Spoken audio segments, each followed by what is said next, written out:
Springfield Talk 104.1. I'm Nick Reed. Welcome Monday morning. And one of the big news items of the week, of course, expected to be the weather. Being the Ozarks, oftentimes we'll hear that, there's going to be a big weather event, and then it doesn't happen, or there'll be a dusting, and then it's a big weather event. But this one seems to be pretty universally accepted as there's going to be a lot of snow. The upside is not really talking about icing, which is what leads to power outages, which, of course, in the inclement weather, these temperatures that are expected to be brutally cold, with the power outages, that can, of course, lead to very, to say the least, inconvenient situations, even potentially dangerous. But the chances of those power outages due to the weather aren't as likely as they would be if we were talking about a lot of icing occurring. So that's the good news. However, with a lot of snow expected to drop, we are looking at difficulty in driving around, and I'm kind of surprised at this point schools haven't already canceled. I suppose it's just a matter of determining which day. We'll, of course, get a check on that weather, and as we get closer to that weather making its way into the area with a greater frequency. In the meantime, of course, all sorts of other things going on throughout the weekend in particular. We'll talk about, as you see, Trump riding the beast. Did you see this at Daytona? Yeah, he led the cars before, and he did a message. We'll play the audio of that. Though there have been no reports as the beast were leading the race cars around the track for that. I guess it's a ceremonial first lap.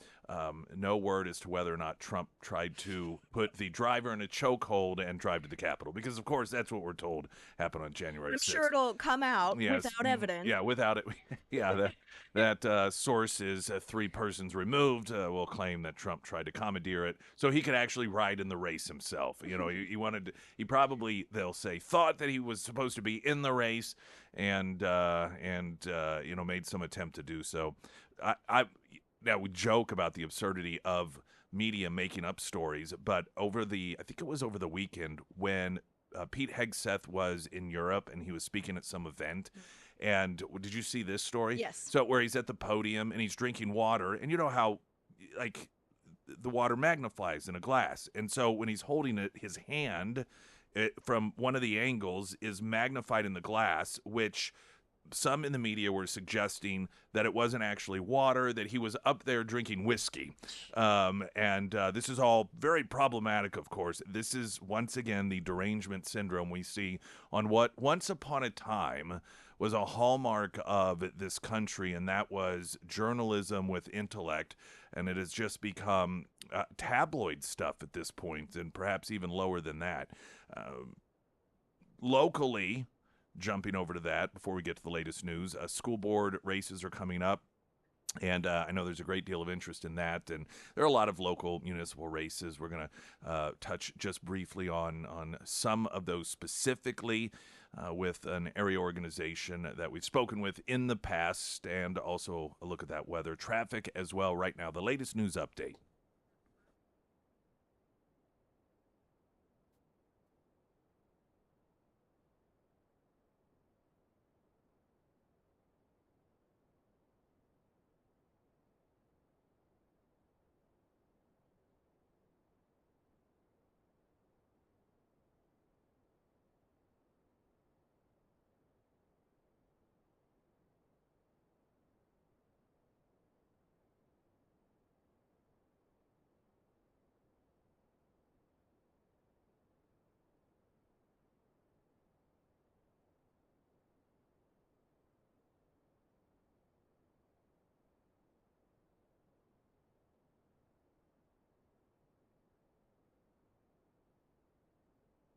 And the first alert forecast from Color 10 Fox 49 meteorologist Tom Schmidt, sponsored by St. Clair the Ozarks Home Improvements. Today we'll see cloudy skies with a high near 38. Tonight a 50% chance of snow mainly after 3 a.m. and then cloudy skies with a low around 18. For your Tuesday, that's where the problem begins. Snow with a high around 19. The National Weather Service says that new snow accumulations of 4 to 6 inches are possible. And then for Wednesday, mostly cloudy and cold with a high near 13.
Streaming live, KSGF.com. Pyramid Roofing Company talk and text line 447 KSGF. My name is Nick Reed. I want to welcome in studio Calvin Morrow, who has been here on a number of different occasions. It seems like once or twice a year, particularly around election time. And Mary Griffin, first time in studio, though you and I know one another. It seems like you managed to find yourself in lunch bunches, or at least a couple of different times. But it's great to have you in studio. Thank you. And we've got some local elections coming up. You all put out a voter guide. So if you would tell us about the organization and what we are looking at with these upcoming elections. School board, specifically, I should note. Yeah. Well, I'm representing Christians United for Political Action, and we feel a duty to bring up issues and questions that the community is concerned about, and particularly to get the Christian people engaged as well. So I kind of take the voter guide and gear it to that, and I meet with pastors, and we talk about how to communicate with your parishioners, and so that's kind of one of my main focuses of the voter guide. Have you found that over the years pastors have been willing to be more engaged? It seemed like this was a challenge that a lot of conservatives oftentimes had, and that was to get that engagement. There seemed to be this instinct oftentimes of churches to stay away from this sort of thing, but that has, I think, changed a bit over time. It has. It's been such a huge deficit that any movement in the positive direction feels good. And so over the last 2 or 3 years, there's definitely been an increase. There's an awareness. There's more of a sense of duty to the community. And so we're kind of riding that wave right now and praying and hoping that it would continue to increase. Mary, you're playing all this? Yes, so I'm with a group called Back on Track America. We started in 2021. We're a local group. A lot of people think that we're a national organization, but we're actually Springfield people, all of us. We're a volunteer group.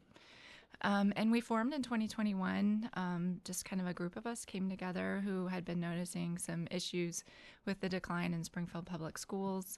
At the time, I had 3 kids in Springfield Public Schools, and my 2 oldest have graduated, but so we still just have one in Springfield schools. And we went. It was the beginning of when Dr. Merriam was running, her first time to run, and we were just hoping to get some people on the board who actually were going to hold the district accountable, ask some questions, not just rubber stamp everything. And this year, so we've been doing this, we've put out a voter guide every year. This year, our voter guide, we came out with 7 questions. 2 of the candidates, Kelly Byrne and David Myers, responded. And then the other 2 did acknowledge that they received our voter guide questions, but they did not choose to answer the questions. So you can see who answered and who did not. Really, what we would like to do, we're working with Calvin and his organization to help motivate pastors and Christians and to pay attention to the local elections. A lot of people waited for hours in line to vote in November in the cold wind, but do not go and vote in April. Right. And we want to make people aware. I did not always vote in April before I started paying attention to local elections. So we want people to vote April 8th, or you can also vote early like you can in November.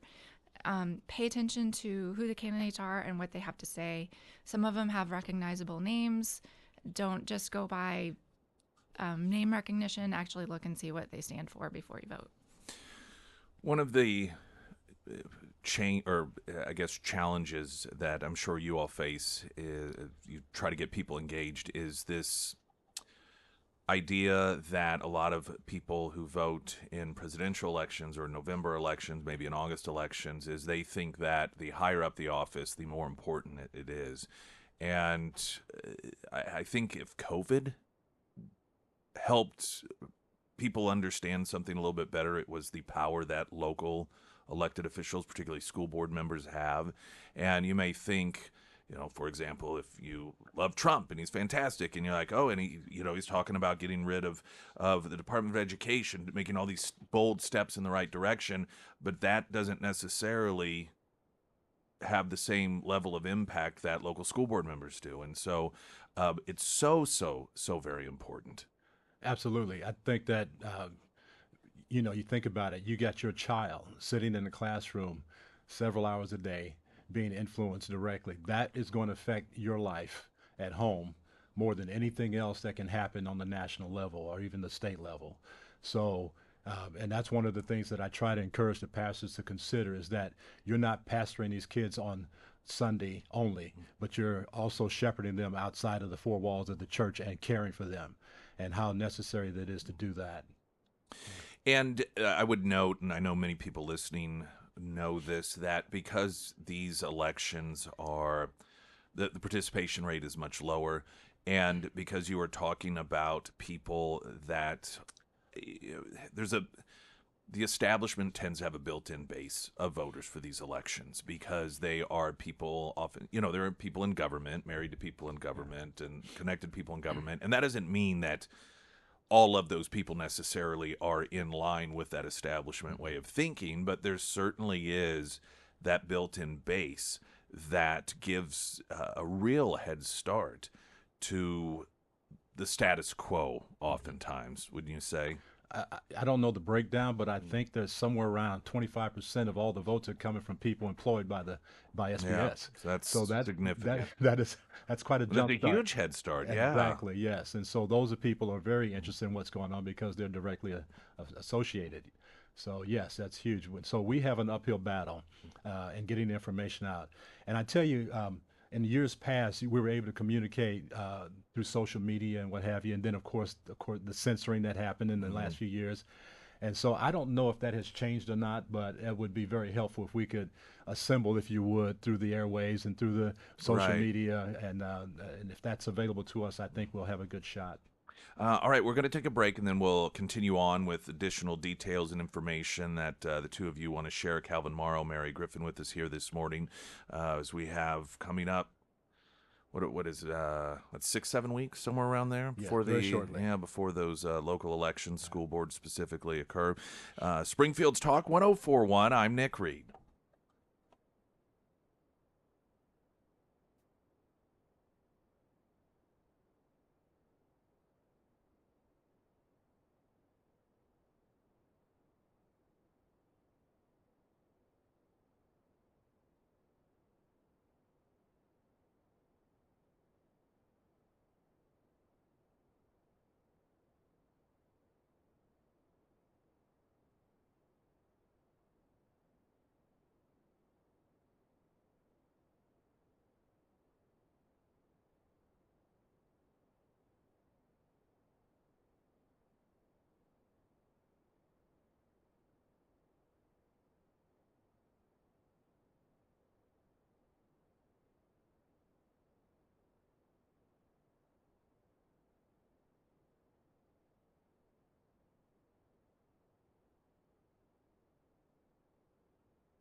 Streaming live, KSGF.com. Also, we have our video stream that is on YouTube. You can watch us and listen to us live there. And I have to give a shout out to of my incredible nieces, Marina, Rio, watching this morning. Hey, girls. It's up early, I would think. For you just shouldn't normally be up before the sunlight. I've thought that that's normal. I believe that that is one of the great, perhaps, I don't know if it'd be mysteries, but whenever because that's just what, I don't know. That's the way that it is. That's how we get paid to do it, I suppose. But I imagine that, of all the life's mysteries, and when you pass on, and then you have that interaction with God, that's the one thing. He's gonna be like, I don't know how much more obvious I could have made it for you people. I put a giant ball of fire that comes up. That's when you go. That's when you get up. What is wrong with you people? Yet some of us do it. Calvin Morrow with us, Mary Griffin. Also, we're talking about a number of different issues, the importance of local elections, school board specifically. What other information do you all want to share with people this morning? Oh, sure. Yeah. So if people would like to learn more about our group, I can tell you we have a website, backontrackamericapac.com, and you can go there and look at our voter guide. You can download it and print it too if you'd like to pass it out to your friends at church or neighbors. You can find us on Facebook at Back on Track PAC, and we are also on Twitter, and it's at BOT America PAC. You had noted that when it comes to the particular voter guide, the two of the candidates, Kelly Byrne, Dave Myers, they filled out the survey's 7 questions to acknowledge, yes, that they got them, but chose not to. Did they say why they didn't fill them out, or they just said... No, other than what I read in the news leader is that there's so much more to answering a yes and no question, and they wanted to have a discussion or something. I'm not quite sure what their point was, but these are very, very simple questions. Yeah, well, if you would, let's talk about gotcha some of the questions. questions. Well, the one that jumps out at me right now is, number 5 on the voter guide, would you support policies in the district that promote American patriotism and individualism while discouraging Marxism and collectivism? And so a lot of people aware that the president, through the Department of Education, just required that they cease all the DEI stuff, which DEI is not communism or Marxism, but it is a tool. It is if you would think in terms of warfare, it is a apparatus that they use to carry out the revolution. And so this is an awful thing that kids are being subject to this conditioning through the public schools with our tax dollars. And so I don't know why that is a difficult question to answer yes or no on. And so, by the 28th of February, they're supposed to cease. And I'm curious, will the SPS cease doing this and get rid of all their employees that are carrying out these things? Or are they going to not be as concerned about it as they were with the LGBTQ language in the food program?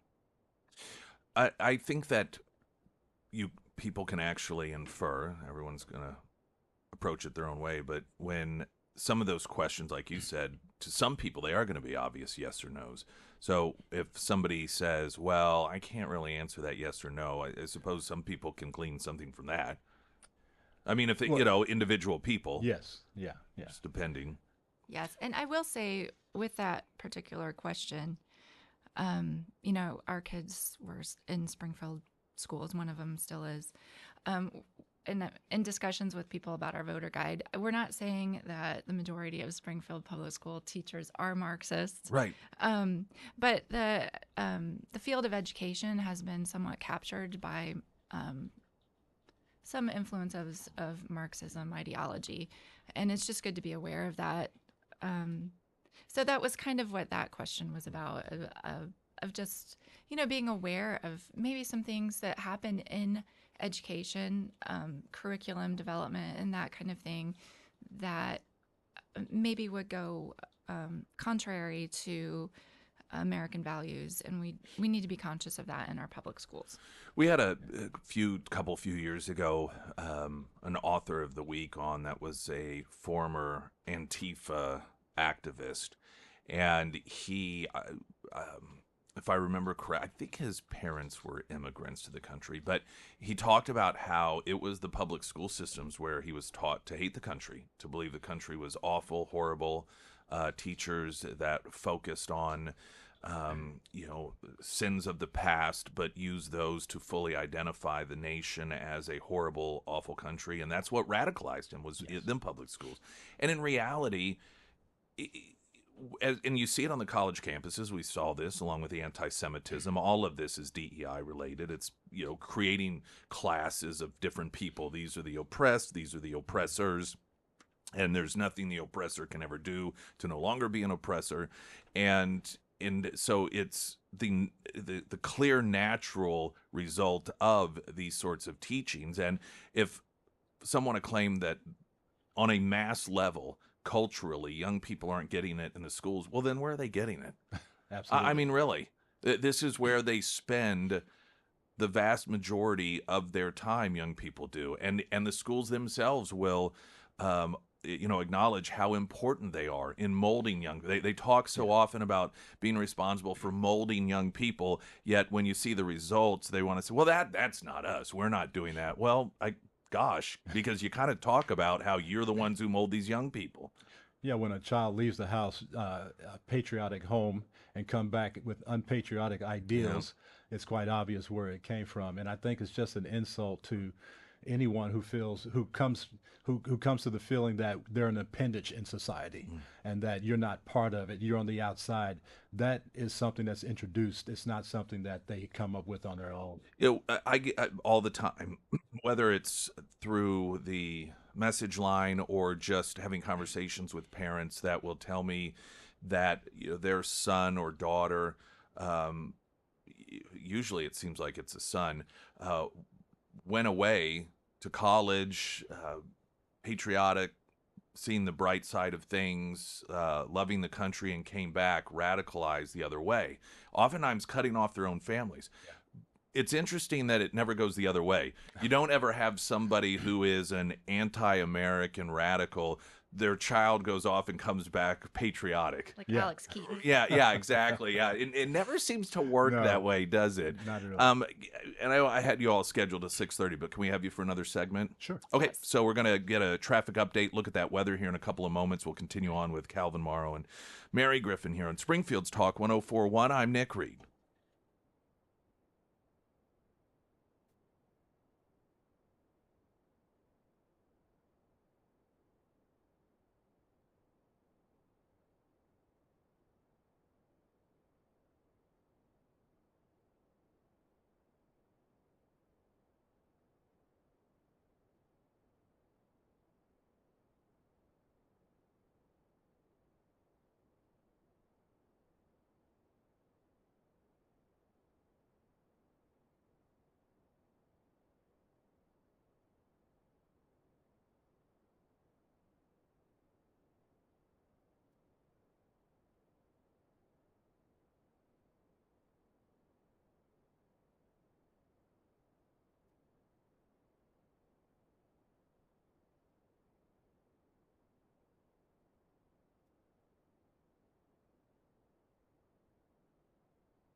Springfield's Talk 1041, your first alert forecast from Color 10 Fox 49 meteorologist Tom Schmidt, sponsored by Wolfpack Cleaners, your residential and commercial cleaning professionals. Today we'll see cloudy skies with a high near 38. Tonight a 50% chance of snow mainly after 3 a.m. and then cloudy skies with a low around 18. For your Tuesday, snow with a high around 19. New snow accumulations of 4 to 6 inches are possible. And for your Wednesday, mostly cloudy and cold with a high near 13. Coming up, 4th annual KY3 Women's Show, Ozark Empire Fairgrounds. That's going to be Saturday, March 1st. I'll be there. You will be there. I will be there. What are you going to do? What are you gonna Wave at people. Oh, okay. Well, That's what you get from me. It's a woman's show sort of thing, it sounds like. You can register to win tickets for the event at ksgf.com, and you can do that now. We have in studio with us Calvin Morrow and Mary Griffin. We're talking about the local school board election in Springfield and just the importance of education is, to me, one of those subject matters that it's as if when you're talking about it, you're almost in this different world, because the standard conventional wisdom is the more money you support throwing at the current system, the more you care about child's education. Yet that clearly doesn't work. There's this complete detachment from actual results. And it just at times makes you feel like, why do we even bother? Why even talk about this? Because people run for office and they're like, I'm going to throw more money at it. That means I love education more. And we don't treat most things like that.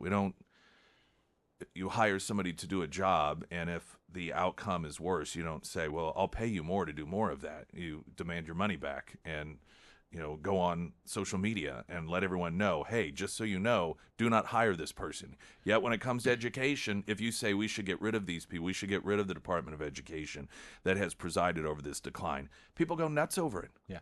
Well, one thing people don't think about a lot is the fact that central planning reduces competition. And competition, when you eliminate that, you eliminate potential results.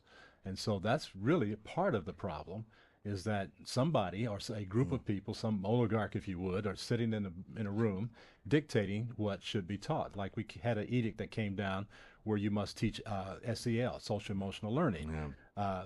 What good is that towards actually learning how to maneuver in the world? Well, and speaking of the world, and there's all the discussion about import H-1B1 visas and, importing all of these highly intellectual individuals from other countries. And, well, why is it that we need to do that?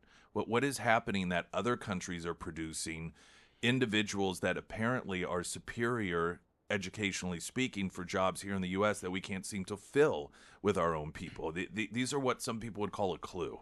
Yeah. And I know Trump had mentioned that you look at the amount of money that we spend per pupil versus the outcome. The left loves to utilize that approach when it comes to healthcare.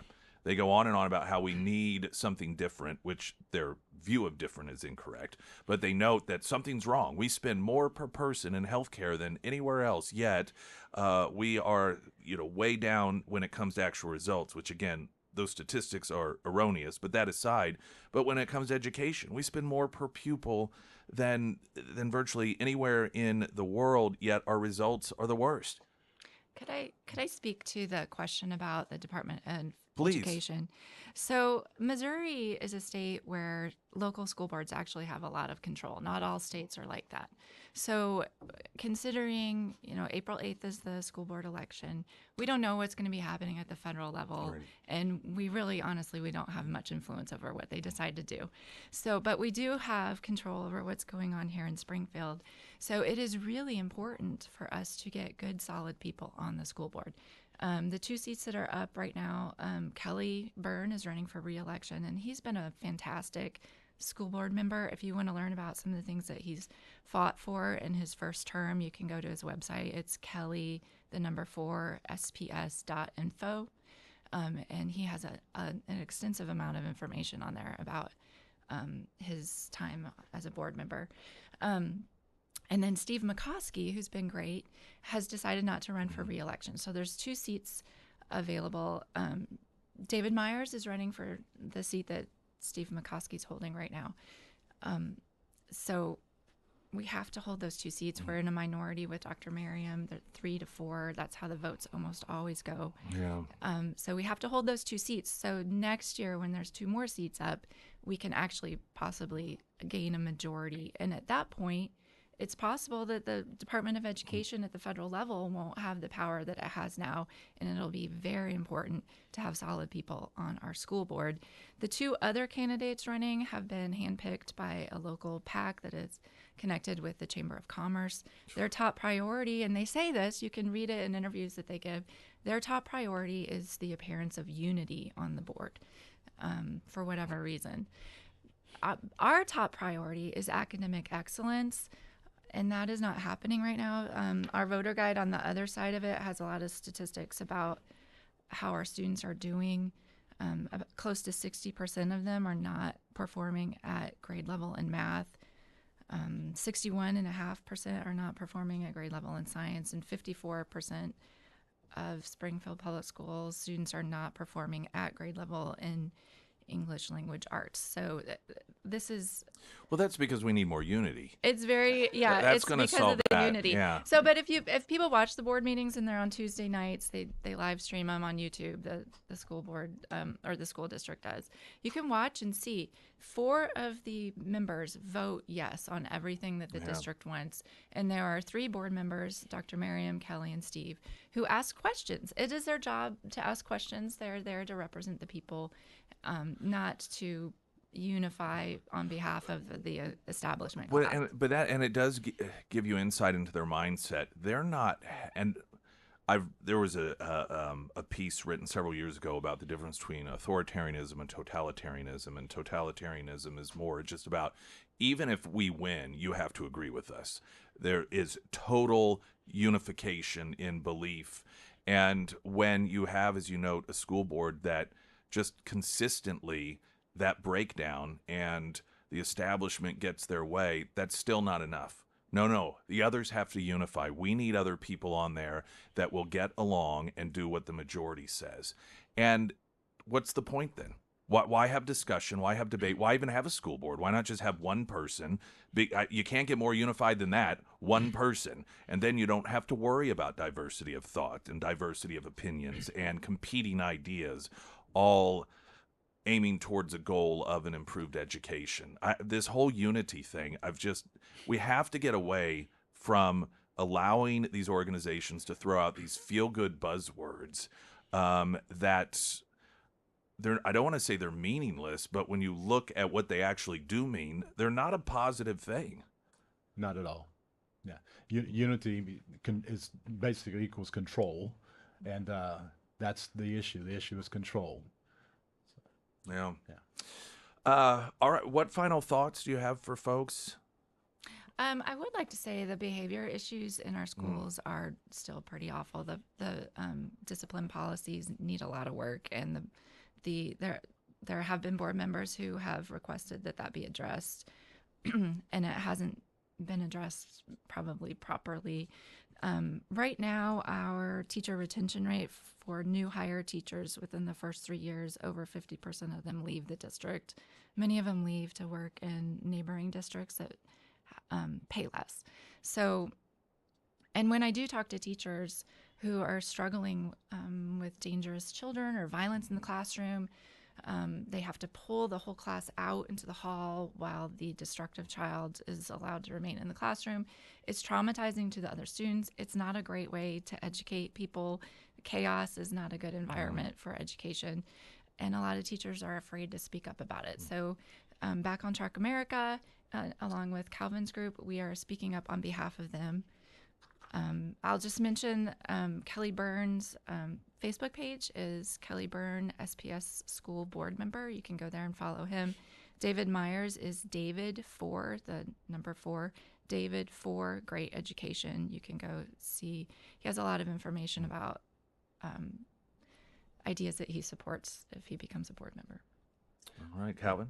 My final thought is to encourage people to really get involved and to really consider how important this is and how much change you can actually affect and actually see results by engaging things that are locally. and to really encourage the Christian community to really, I guess, look at it as evangelizing the culture, because it doesn't just stop at saving souls. It extends into affecting the culture. And so this is one of those ways that you could be salt and light, is to get out and vote, encourage other people to vote, and vote biblically, vote righteously. Calvin Morrow, Mary Griffin, great to have you both here. Appreciate it. The work you do, and for coming on and sharing it with everyone. Thank you. Thank you very much. Springfield's Talk 1041. I'm Nick Reed.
Springfield's Talk 1041. I am Nick Reed.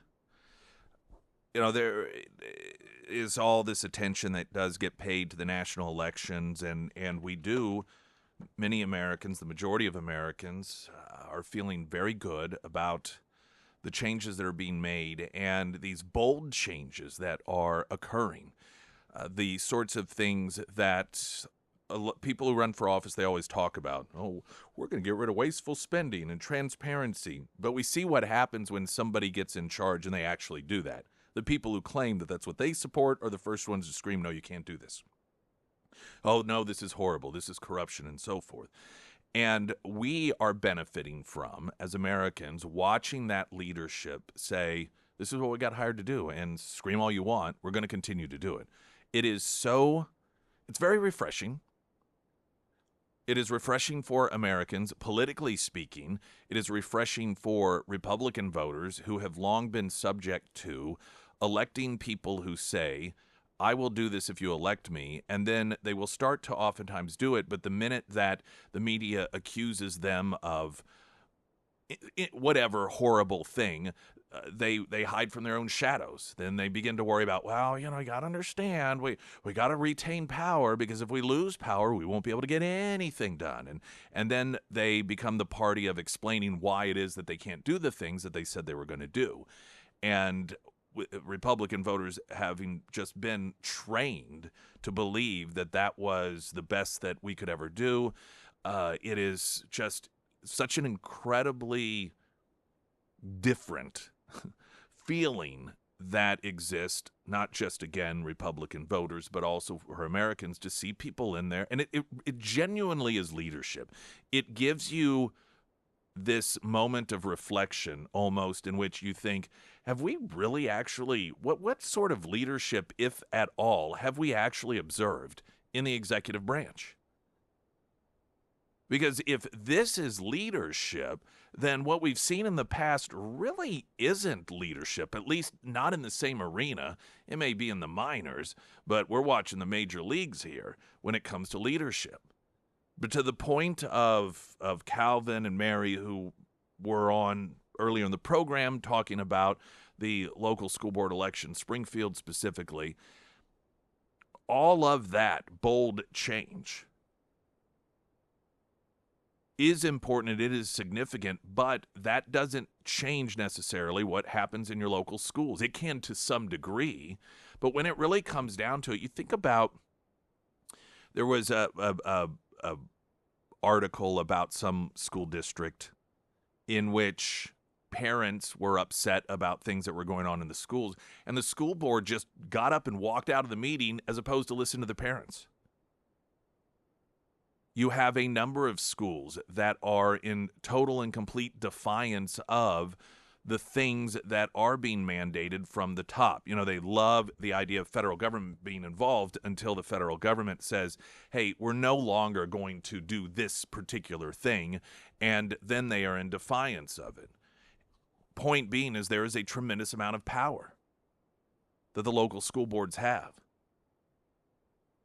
And I'm telling you, these buzzwords, this crap of unity, well, we just need everyone to get along. That is code for everyone needs to do what we want them to do. Make no mistake about it. When they talk about we need unity, what they're saying is people like Kelly Byrne and Dr. M, they aren't in compliance, so we need to start replacing those people with people who will just vote the same way as the majority votes. They want total and complete compliance. That's what it would be nice if the news leader, when they interview or do some sort of puff piece on, Springfield United, these organizations that are all about unity, to have them explain exactly what does that mean. It isn't unity itself, it is the version of unity that becomes problematic. It is great if the people on any given school board are unified in the goal of the best outcome achievable. If there is unity and recognition that we are not doing our children any favors in terms of results, in the direction that we've been going, and we need to collectively unify around that end goal of a better education for children. Now, the best way to get there is to have a diversity of ideas. Not for the sake of diversity, but because, as Calvin noted, competition is a good thing. You come up with different ideas. You have to put people in these positions that have an appreciation for intellectualism, that care more about ideas and thoughts and whether these things work, as opposed to, well, we all have to be unified.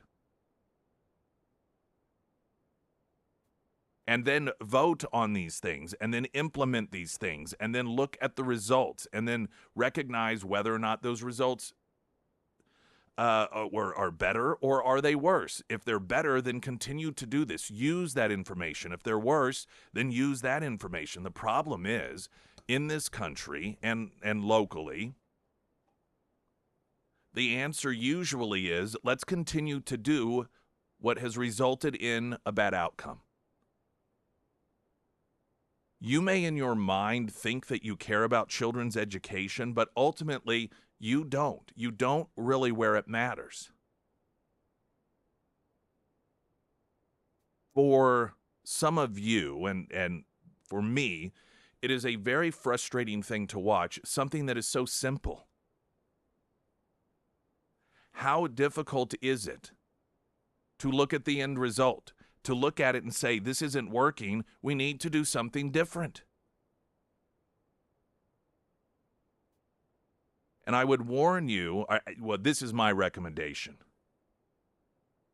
The most important first step for somebody, for me, that is running for, let's say, when it comes to education, is admitting that there is a problem. Is saying, yes, we have some serious problems here. Here is what they are. And even if they don't necessarily have an answer as to how to fix it, as long as they recognize, yes, these, and they can identify the problems. And I'm not talking about problems like, well, teachers don't get paid enough. That may very well be the case, but the number one priority needs to be the outcome of the child's education. That is priority number one. That's what that's what we need to be concerned about. And if people are running in a failed system or to be part of leadership in a failed system and they cannot specifically point out the failed results, but instead talk about, well, we just need to all get along.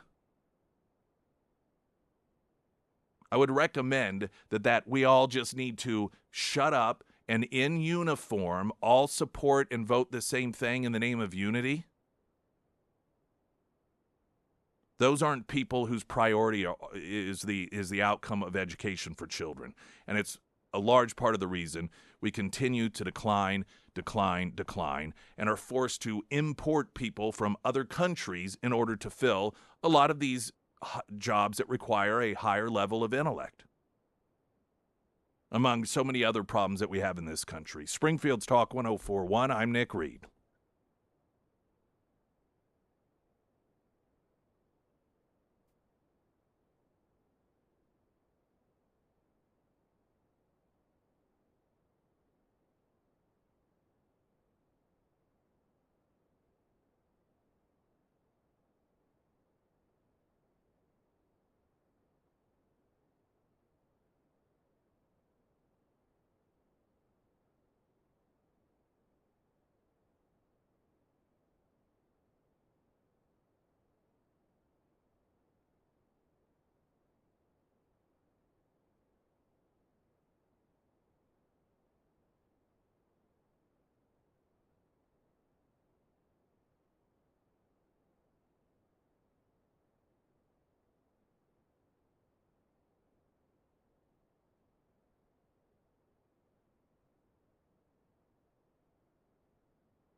Hey, we got a number of opportunities for you to win stuff. Mentioned earlier the women's show that is upcoming. You can go to ksgf.com, register for that. Also, Jerry Seinfeld coming to Hammond's Hall. So if you want to register to win tickets for that, this is a text to win, okay? Now, he is going to be at Juanita K. This would be this upcoming Saturday, February 22nd. And if you want to get registered to win a pair of tickets for that, text the word Seinfeld to 417-447-KSGF or 5743. That's the Pyramid Roofing Company talk and text line. If you have the KSGF app, it's real easy to do it from there. So just text the word Seinfeld, and you will get a notification back that you are officially registered if you do it correctly. And I think you probably have, a few days to do that? Yeah, so just do it today. Just do it today. That way you get yourself registered. News in 60 seconds. I'm Nick Reed.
Springfield's Talk 1041. I am Nick Reed. Welcome to the show as we stream live through the KSGF app, ksgf.com, YouTube. You can watch the show there. Yes, wave away at the camera. Excellent job. Did you like that? Yeah, give the visual to it so you can get a little extra something with the show this morning. If you do miss any of it, Spotify, iTunes, the KSGF app is there. I want a great homeloan.com also if you need any home loan advice, even anything that has to do with home loans. Credit obviously is a big deal, right?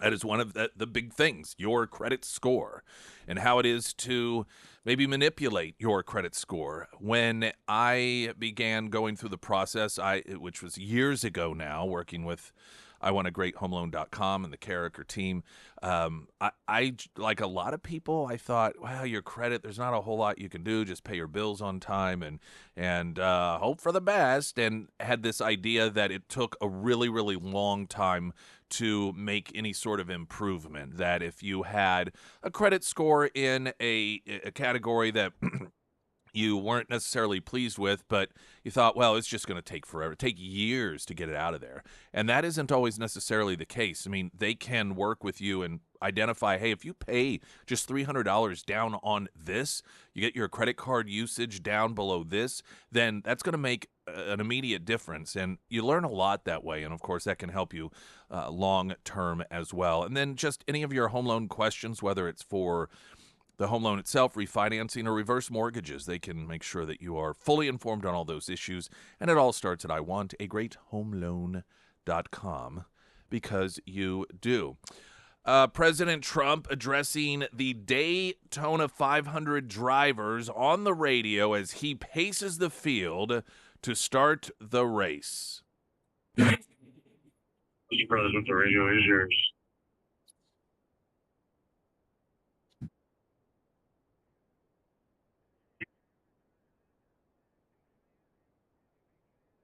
You people that you do this, I don't know, but I just want you to be safe.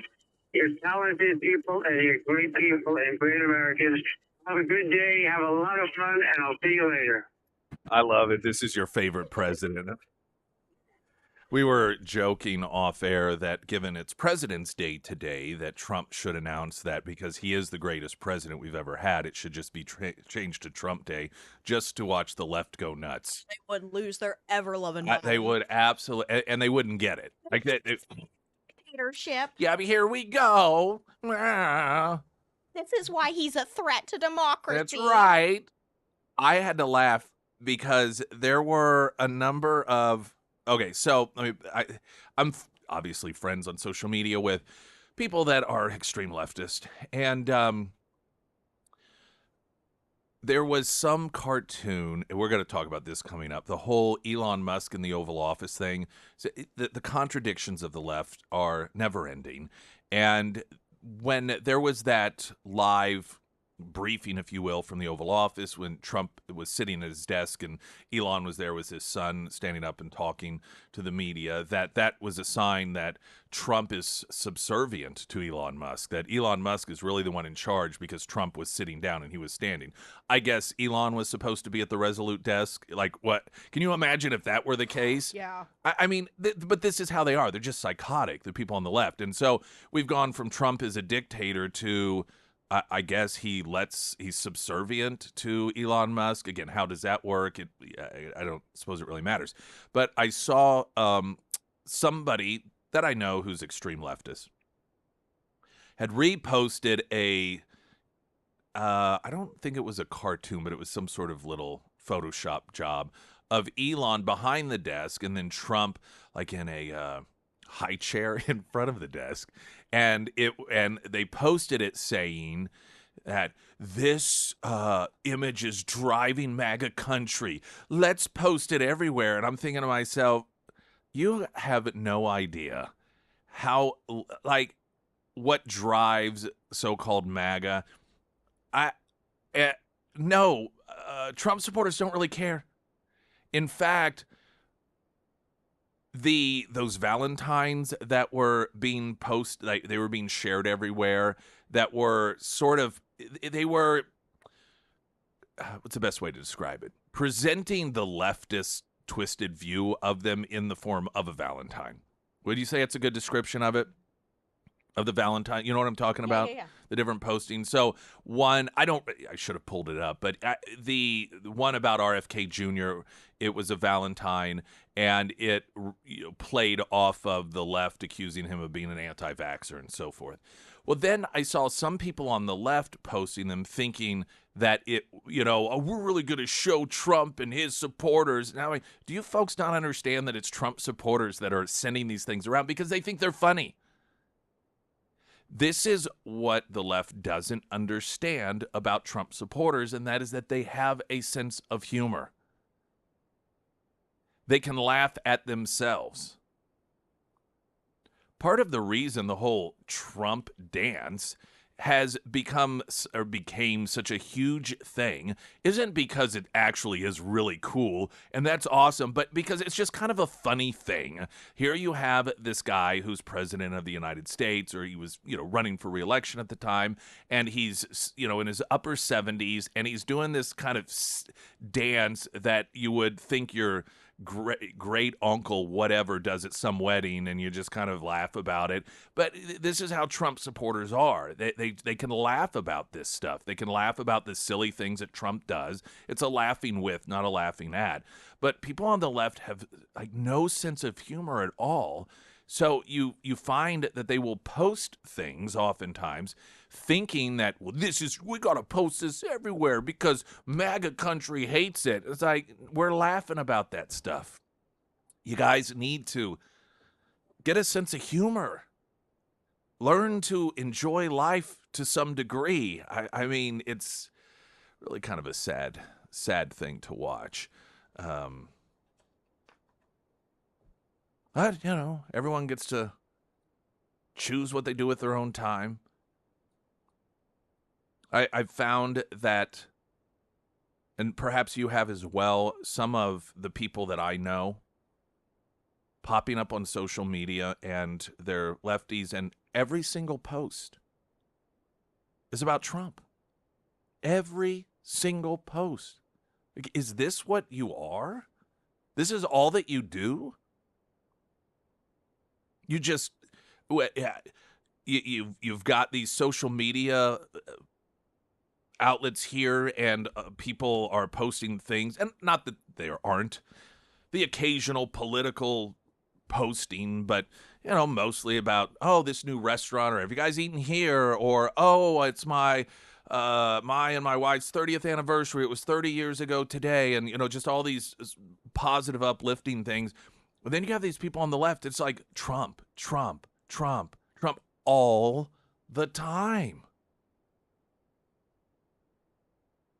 If I were the therapist of one of these people, as these stories continue to pop up, as expected that people on the left are having to go to therapy to deal with this, my very first instruction would be stay off of social media. Stop obsessing over Donald Trump, particularly things that are meaningless. I mean, this. On one hand, you have Americans that are observing what Trump is doing, and they are very pleased with the results. What is it? 96% of border crossings has come. That's what it has dropped. 96%. We're watching these titans of industries declare that they're going to invest $500 million, or $500 billion rather, into the United States, specifically because of Trump. We have hostages released from Russia, Belarus. A lot of people don't even know about that one. The media does everything they can to downplay this stuff. Hostages out of Gaza. I mean, you can just look at all of these real meaningful differences that are occurring because of moves being made by this administration. And then the left, they're just the things that they obsess over. Well, now Elon Musk is the dictator, or did you hear he said this, or he said that. Like, what are you, in fourth grade? Step away, man. Step away.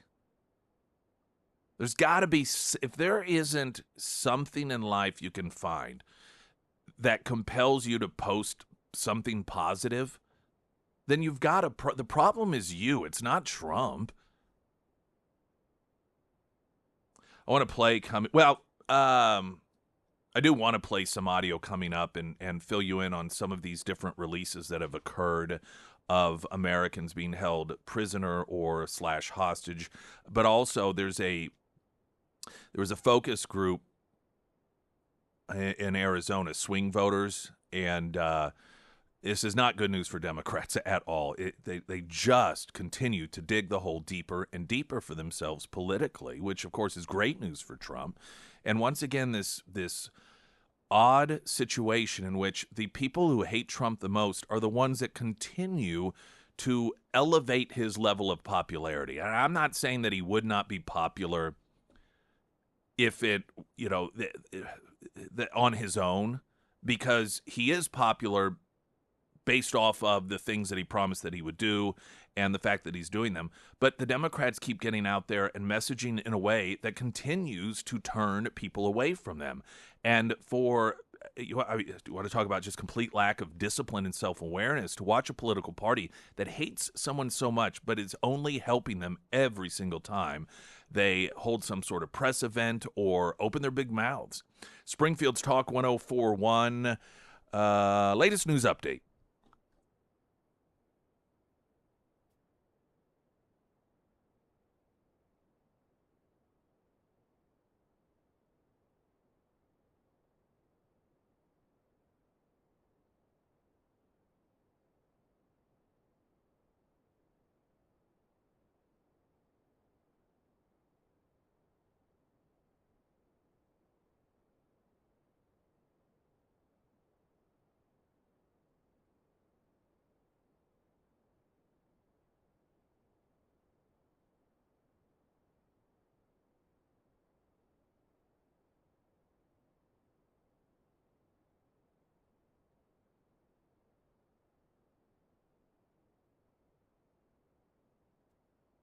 And the first alert forecast from Color 10, Fox 49 meteorologist Tom Schmidt, sponsored by St. Clair the Ozarks Home Improvements.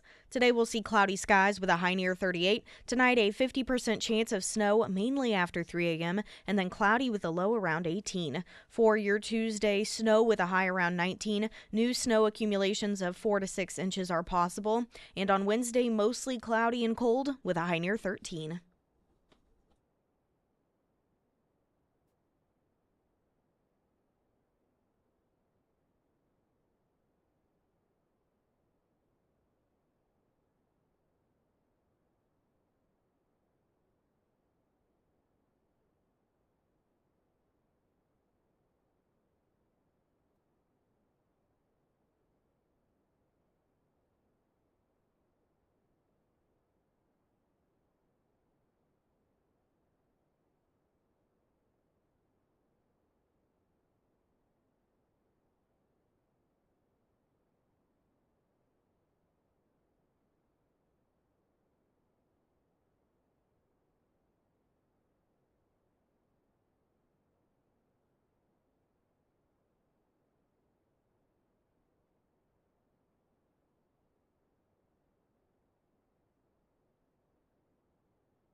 Got a text on the Pyramid Roofing Company talk and text line that gives one of the greatest examples of the left's inability to find anything positive in life and focus on things that are negative, but in the scheme of things are so irrelevant.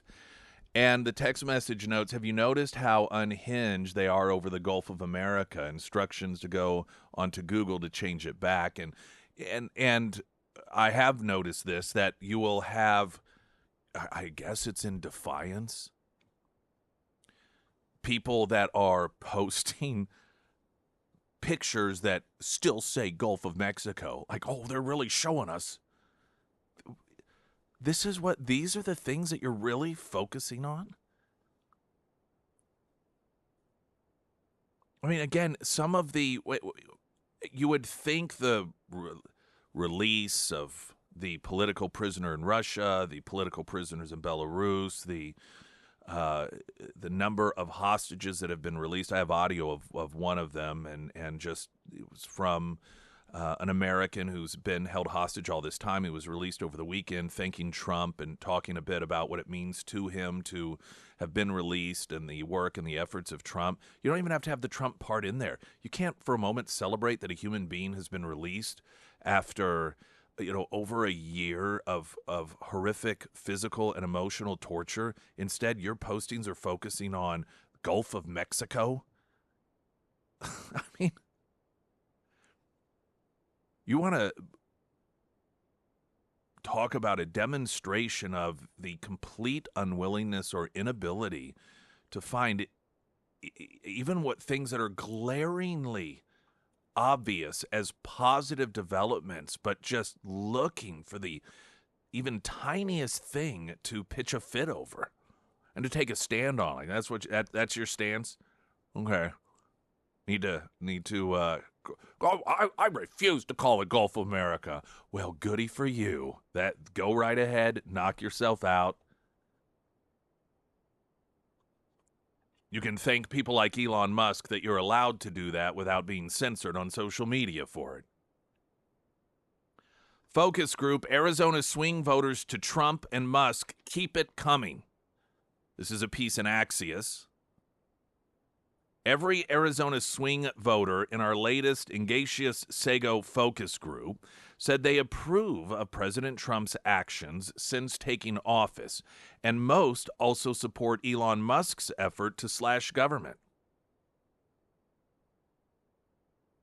One notable area of disagreement with Trump, the idea that of the U.S. displacing Palestinians and taking over and redeveloping Gaza, these swing voters want Trump to stick with America's needs inside the U.S. And, of course, the thing about Trump is he is able to multitask. So that's not going to be an issue. But that aside, according to the findings, and these are swing voters that had voted for Biden over Trump. And you've got some independents. There's like a Democrat in there, a Republican in there. Some would like to see Trump do more, do it sooner to rein in consumer costs, but several said that they don't mind that Trump's early actions haven't focused on inflation, even when that was their top issue in the election, and said that they can be patient if prices don't come down for a while. And some of that is just intelligence, understanding, particularly when it comes to, I love Democrats, all of a sudden are worried about prices. You notice this? All of a sudden, this is a dire situation that needs to be handled immediately. They spent 4 years telling us that inflation really wasn't that big of a deal. Now, all of a sudden. But most reasonable people understand how these things work. And they understand that particularly when it comes to the price of eggs and, whether it's the slaughtering of hundreds of thousands to millions of chickens, so you have less supply and a supply and demand issue, bird flu thrown in there, that Trump cannot magically, on day one, make all of that stuff occur. Well, Trump promised on day one prices will start to come down. Another thing that mature people understand is that sometimes Trump exaggerates when it comes to time frames, exaggerates when it comes to the level of, he always says this is the greatest thing this or this is the worst thing that. Mature people understand that. And so they understand that after 4 years of policies that have been devastating to the economy, that it takes a little bit of time in order to turn that around. Several of the swing voters in the polling, the research, doubt the warnings that tariffs may translate to long-term price increases for American consumers. That's the scare tactic the left is trying to use. Several expressed views that waste, fraud, and abuse are so prevalent that government agencies can be slashed or completely eliminated without hurting services on which they, as individuals, depend. Courtney L., 34, said, I agree we need the Constitution and we need rules and procedures. At the same time, how are we going to make big changes? If someone like Trump is being unconventional, we need him to be doing these things, to be making these executive orders and making these big changes for big changes to happen. Jonas G., 55, another swing voter, saying, I like how he's cleaning the house in the government. 54-year-old Ann B., quote, I approve because I believe he's transparent. And we haven't had that for the last 4 years. Other respondents were supportive of Trump's executive orders on immigration and efforts to eliminate DEI initiatives. 7 of the 11 voters rejected the idea that the president is deliberately trying to flood the zone to dilute attention on any one action. Melvin G., 30, saying Trump, quote, has to get started early on as soon as he gets elected into office, get to work, and B, saying he said he was going to do this, and this is what he's starting to get done. 8 of the 11 respondents also said they approve of Musk's efforts in the administration. Very few had concern that Musk is motivated by personal gain or that his status as the world's richest man who controls companies with billions of dollars in government contracts and faces investigations and regulatory hurdles presents any conflict of interest. The Arizona swing voters, according to Axios, also rejected concerns that Trump could subvert the judiciary. Jonas G., when asked about the hypothetical of Trump rejecting a Supreme Court decision, said, that wouldn't happen. I'm not even thinking about it. And B, said that it's just fear-mongering. The bottom line, these voters are delighted with Musk's Trump-endorsed government house cleaning, said Rich Thau, president of Engatius, who moderated the focus group. The prospect of a looming constitutional crisis is completely inconceivable to them, noting that Trump, Vance, and Musk should be ecstatic about the 11 swing voters' feedback, and Democrats should be scared to death.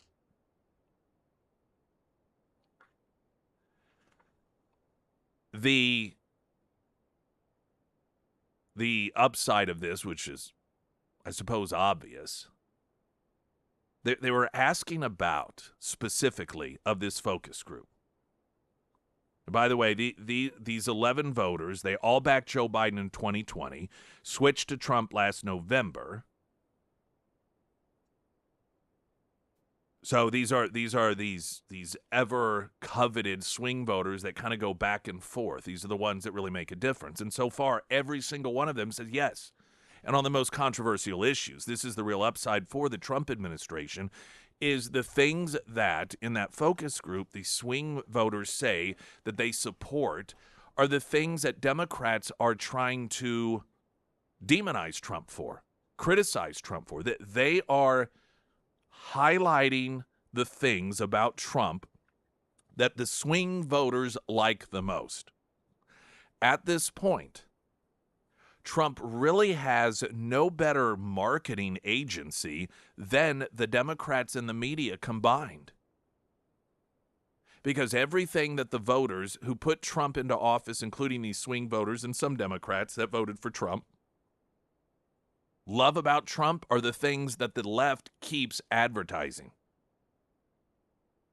He could not have a greater marketing wing working on his behalf right now. Springfield's Talk 1041. I'm Nick Reed.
Wilder RV. Now, most of you probably aren't going to be getting that RV out this week, but the time will come in which the weather will be calling you. And you're going to want to get it out there. Maybe it'll be the unofficial kickoff to summer, whenever it is. I recommend, heck, even with the weather the way it is, I'd make that appointment now to get your RV season ready, because as happens when it comes to the warming season and everyone wanting to get out there and enjoy that weather, you're going to be making those appointments at the same time, and then you're going to have a week, 2 weeks, 3 weeks in order to make sure that you have your RV ready for the season. So make the appointment now. And when the time comes, everyone else is trying to get in line and getting in line in order to have those little repairs made, the little roof leak, the steps that aren't working quite right, everything else, maybe an electrical issue. You'll have it already done, and you'll be on the road. Wilder RV, plus all of your brand new RV needs.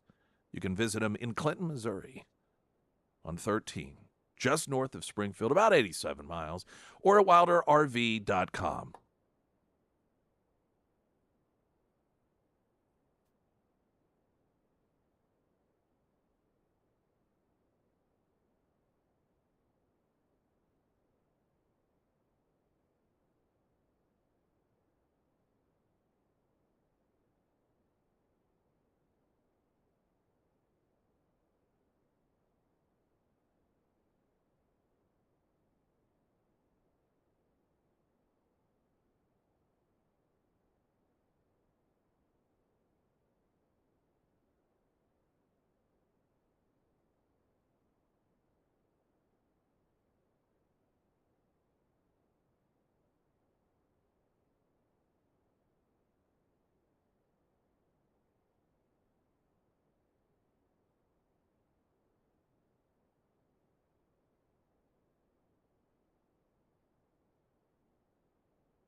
Springfield's Talk 1041, your first alert forecast from Color 10, Fox 49 meteorologist Tom Schmidt, sponsored by Wolfpack Cleaners, your residential and commercial cleaning professionals. Today we'll see cloudy skies with a high near 38. Tonight a 50% chance of snow, mainly after 3 a.m., and then cloudy skies with a low around 18. For your Tuesday, snow with a high around 19. New snow accumulations of 4 to 6 inches are possible. And for your Wednesday, mostly cloudy and cold with a high near 13. Last chance, Jerry Seinfeld, 180K. That is coming up this Saturday, February 22nd. Chance for you to win a pair of tickets to the show. All you have to do is text the word Seinfeld to 417-447-5743 or KSGF. You can easily do it through the app. You don't have to have the app to do it. Just text the word Seinfeld, 417-447-5743, and you will get a kickback notice telling you that you are registered, to let you know that you did it correctly. I noticed earlier this morning, sometimes for whatever reason, it was taking maybe 30 to 60 seconds in order to get that message kicked back. I know oftentimes those things happen immediately, and it may be happening more immediately now. I'm not sure what caused the pipelines to get a little bit clogged earlier, but you may, if you do, text in Seinfeld to try to win those tickets, and you may wait a minute or so to make sure that that kickback is coming your way. If not, though, you may want to give it another try. I wanted to play a couple of different bits of audio, and these are from a number of people that have been released, political prisoners, hostages, because of either direct or indirect assistance by President Trump. The media is largely downplaying these scenarios, acting as if they're no big deal, but clearly they are a tremendously big deal. And they are a big deal, if not to a certain segment of the population, certainly to the family members of those individuals. One of the Israeli Americans who is back at home, his name is Keith Seigel, and he posted the following video. My name is Keith Siegel, and I'm a 65-year-old American citizen. I love country music, and I love pancakes on Saturday morning, but that was my previous life. Since February 1, I am a newly released Hamas hostage. I'm a survivor. I was held for 484 days in unimaginable conditions. Every single day felt like it could be my last. President Trump, you are the reason I am home alive. You are the reason I was reunited with my beloved wife, 4 children, and 5 grandchildren. Thank you for your continued fight against terror and for your bold leadership that has brought me and many others back home to our families, to safety and to security. When I was in Gaza, I lived in constant fear for my life and for my personal safety. I was starved and I was tortured, both physically and emotionally. When the war intensified, terrorists who held me treated me even worse than usual. Terrorists kicked me, spat on me, and held me with no water, no light, and no air to breathe. Mr. President, once again, your leadership, power, and authority are necessary to enforce the ceasefire and put an end to the unnecessary daily dangers to the lives of innocent hostages and civilians. Your leadership and strength will ensure the agreement is honored by all sides. That is what will allow all 76 hostages to return home to their families. I trust your strength and leadership, Mr. President. The helpless hostages in the dark, cold tunnels in Gaza also trust you. Please bring them home. So that is one of the American-Israeli hostages released, thanking President Trump and noting that it is his approach that is going to, in his assessment, result in the release of the other hostages. Now, this was the end of last week, but I thought it did bear playing just a snippet of audio from the American hostage that had been held in Russia. Thank you all. And I love our country. And I'm so happy to be back here. And I wish I could articulate it better. Done beautifully. And he's got a great mother. And when I saw the mother at a rally, she said, if you win, will you get my son out? And I promise, she's 95 years old. And I said, we'll get him out. And we got him out pretty quickly. She told me that exact words. She made quite an impression. And you also did. I'm in awe of what you've done. He also would note, that being the political prisoner, I am not a hero. It is President Trump who is the hero. Another story, the AP reporting, Belarusian authorities on Wednesday, this past Wednesday, last week, released and imprisoned U.S. citizen, a Belarusian journalist for a U.S.-funded media outlet, and an opposition supporter in an apparent attempt to repair ruptured ties with Washington, D.C. Freeing the American, who wasn't identified, follows last month's release of another U.S. citizen, Anastasia Neufer.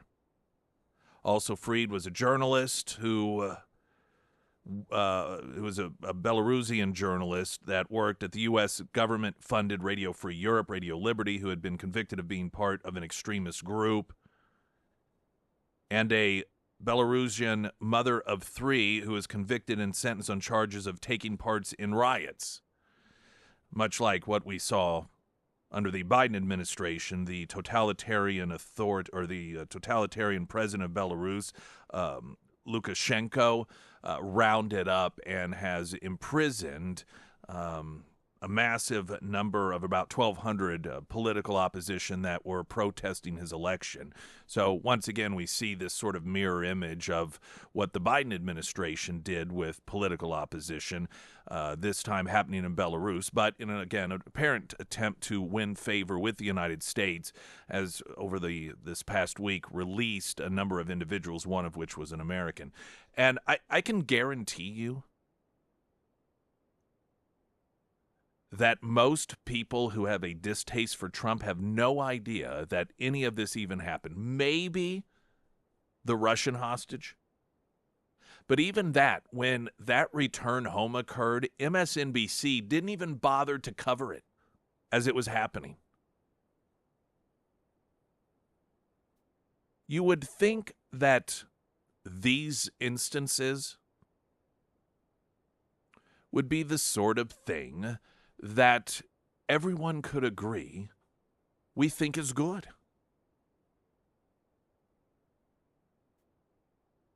Yet there is, again, a segment of the population that is just so emotionally and intellectually twisted, they cannot stop and appreciate the positives.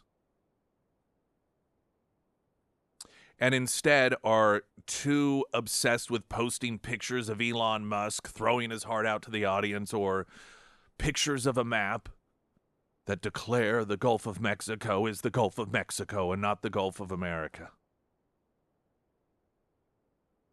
If you can't be happy, if you can't find a place in your heart to acknowledge that it is a good thing for political prisoners and hostages of terrorists to be released, then again, the problem in this country isn't Trump, it's you. You need to do some real self-reflection. And not for the country so much as for yourself. I want to play some audio coming up. Election denier Hakeem Jeffries, he is the leader of the Democrat Party in the House, was on ABC News, and Jonathan Karl listed off some of the polling numbers that show the American people support Trump on all of the major issues and ask his thoughts on it. That next, I'm Nick Reed.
Sarah Myers. Thank you. I want to read a review from my friends over at the Pyramid Roofing Company. Kara says, Chase, Josh, and Tasha were great to work with. They were quick to respond, super helpful, and they went over and beyond to answer any questions that we had. Our roof looks great, and the crew members were friendly, efficient, and respectful of our property. We couldn't have asked for a better experience and would recommend them 100%. And that's what you get with the Pyramid Roofing Company. The Pyramid team, they understand that getting a new roof is not necessarily considered kind of that fun home repair purchase, so they really do try to make that process as simple as possible. So whether you need a whole new roof, maybe just a simple roof repair, or you just want to get a checkup on how your roof is doing with a free roof inspection, go ahead and give Josh and his team a call today. You can find all of that contact information for the Pyramid Roofing Company under the Sarah's Endorsements tab at ksgf.com. One of the large difficulties that the Democrats and the media are having is that Trump is doing what he said he was going to do, and Americans are responding appropriately, and that is, yes, this is why we hired the guy to do this stuff. Jonathan Karl had election denier Hakeem Jeffries on and noted the polling and asked his thoughts on this.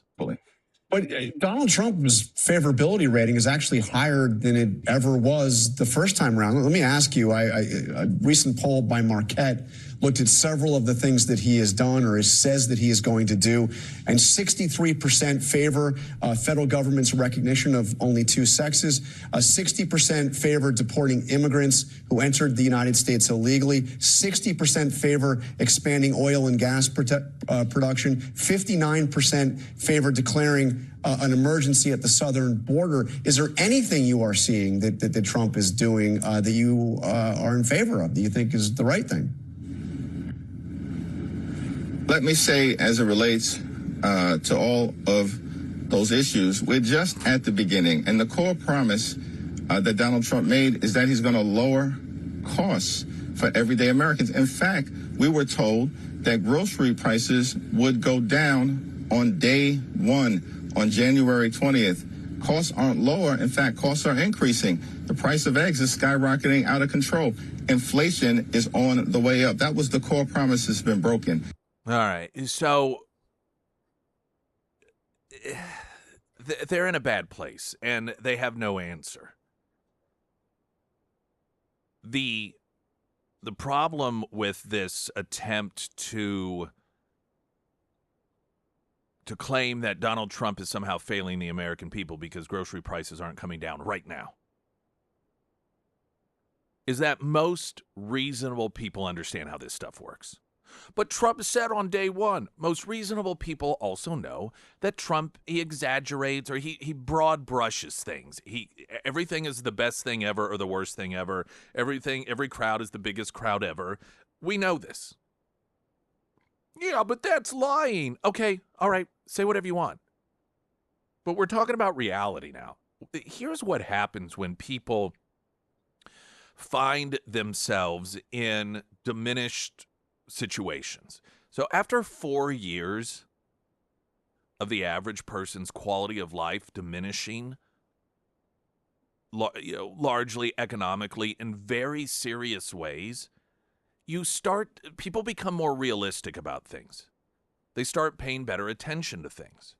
They start recognizing, the difference between rhetoric and results. And results become more important.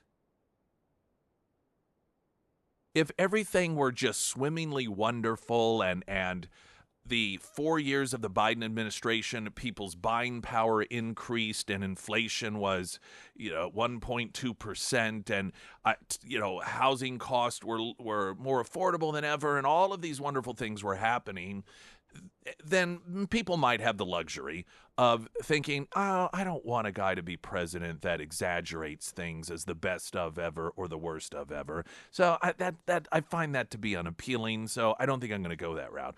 But we're in a much different situation.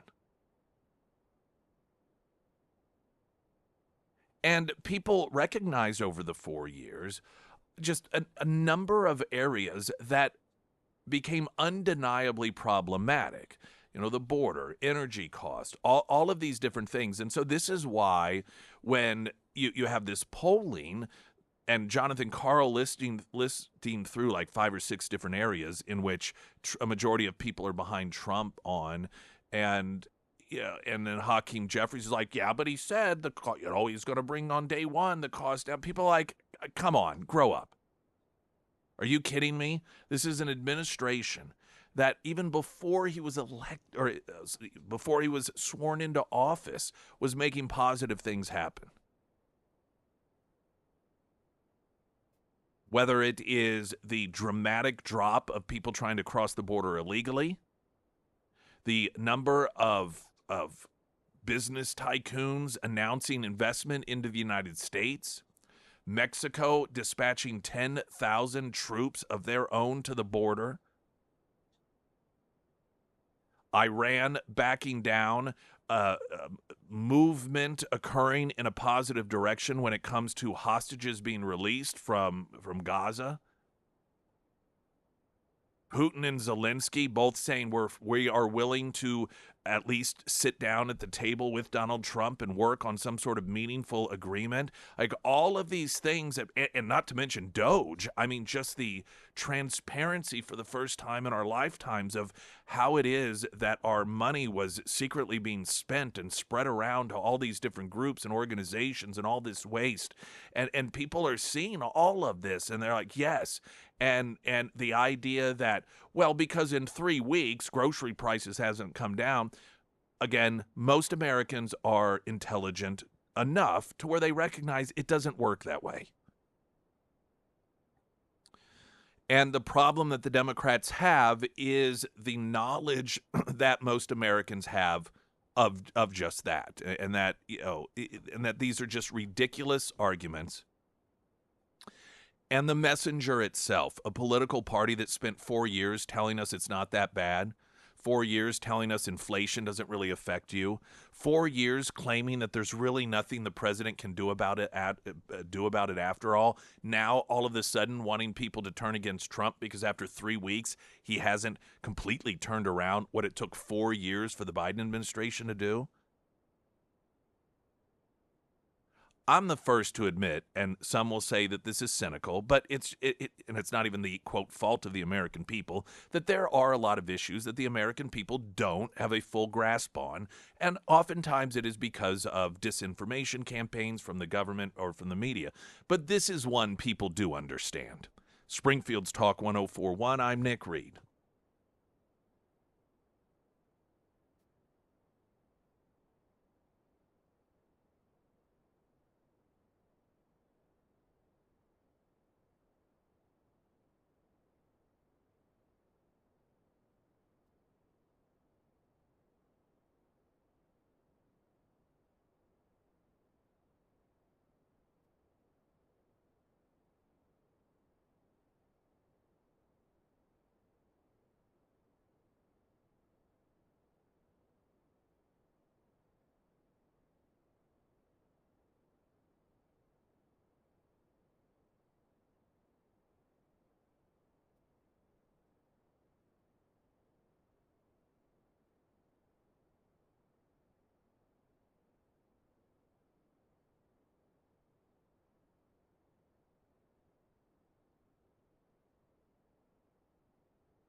Pyramid Roofing Company talk and text line 447 KSGF. Another hour ahead of awesomeness, the most awesomest ever. News in 60 seconds. I'm Nick Reed.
Springfield's Talk 1041. Hello, everyone. Welcome to the show. There's a lot about Donald Trump that the left just it eats him up inside. Absolutely eats him up inside. And one of the things is the visuals of Trump's popularity. And by visuals, I mean the receptions. They hate that. They hate the poll numbers. They hate listening to him talk. They hate seeing the positive results of his policies. They hate all that stuff. But then to watch him, on the jumbo screen at the Super Bowl and the crowd go crazy, to watch him flying over Daytona in Air Force One and the crowd going crazy, that eats them up alive. And part of their attack on that now, every time there is some sort of large, enthusiastic reception of Donald Trump, they're targeting how much that costs the taxpayers. Oh, he's wasting all these tax dollars, you see. This is the very simple-minded approach that they're taking on this. That, let's see, one of the things people like about Donald Trump is that he is saving or finding at least all these tax dollars that are going to be saved from being wastefully spent. So if we convince people that Trump is a waster of taxpayer dollars, all of a sudden they're going to hate him. That's their mindset on this. And then when you don't, they get to call you hypocrites. See, and this is what we're seeing. There's a headline, for example. Donald Trump performs extravagant Daytona 500 entrance at taxpayer expense. The first one of these narratives, I believe anyhow, that I noticed was the attendance of the Super Bowl. And these people that seemingly are totally indifferent to the hundreds of billions of dollars that are being wasted of our tax dollars in a manner that's been hidden from us, all of a sudden they care about the cost of Donald Trump going to the Super Bowl. And I've noticed why even the need necessarily to evaluate this, I don't know, but I feel the need. These like Secret Service, for example, they're not hourly. And I mention that because at the Super Bowl, for example, there were anti-Trump people posting about all of the tax dollars it cost in order to pay Secret Service agents to protect him at the Super Bowl. Well, unless I'm wrong on this, it's not like they're hourly. These are salaried positions, so they're getting paid whether they're sitting at home on the couch or they are at an event. The pay is going to be, these are salaried positions. Sort of like the president. It's a salaried position. It's not like he's getting paid to go to the Super Bowl. He's got a salary. And that's the case for a lot of these people that are involved in these different events, whether it's attending Daytona or it is attending the Super Bowl. It's not as if those people aren't getting paid when they're not doing that. Now, of course, when you're flying Air Force One, if you otherwise weren't flying Air Force One, there is going to be the added and additional cost of the fuel. But for Pete's sakes, this again is where the Democrats are going to completely miss the mark. And they are going to only make Trump more popular because the whole context of this is Trump claims he's all about saving money. He's all about discovering all of these dollars that are being misused, yet here he is flying on Air Force One in order to watch a race or a Super Bowl. All that does, however, is draw attention to how much money they are finding. If Trump were running around and he was bragging about saving $100,000 here or $75,000 there, but then used $200,000 worth of fuel to go on some sort of excursion, then you could see how some might go, well, gosh, I guess those savings were kind of offset by the spending of that fuel or the spending of, having the additional security or whatever it may be. The problem that the left has, however, in this approach is the fact that it isn't even a drop in the bucket. You really want to compare the amount of money that it cost in fuel or additional security to go to a Daytona event to the hundreds upon hundreds of getting into the trillions? Was it $1.2 trillion alone they found in Medicaid, Medicare fraud, money that's going overseas? You really want to make that comparison? That is not a comparison that you come out the winner. No, no. All you're doing is highlighting the massive amounts of taxpayer dollars that Trump is saving. I've never in my lifetime, though perhaps in other countries that I don't necessarily pay that close of attention to, but in terms of in this country, never seen a political party that is hell-bent on destroying themselves in virtually every move they made. Last week, they held a press conference to declare, again, the need for reparations in this country. It's like, do you have any idea what is going on? Like right now, the vast majority of Americans are excited and enthusiastic about the fact that we finally have somebody in the executive that is in a meaningful way cutting out wasteful spending, and you're going to go out there and say, hey, here's some more wasteful spending that we can champion. And while those on the left will say that's not wasteful spending, reparations aren't, that's not a wasteful use of dollars, the fact of the matter is most Americans believe that it is. I don't know that they're capable, the Democrat Party, of identifying and having the discipline to actually cling to something at this point that would benefit them politically.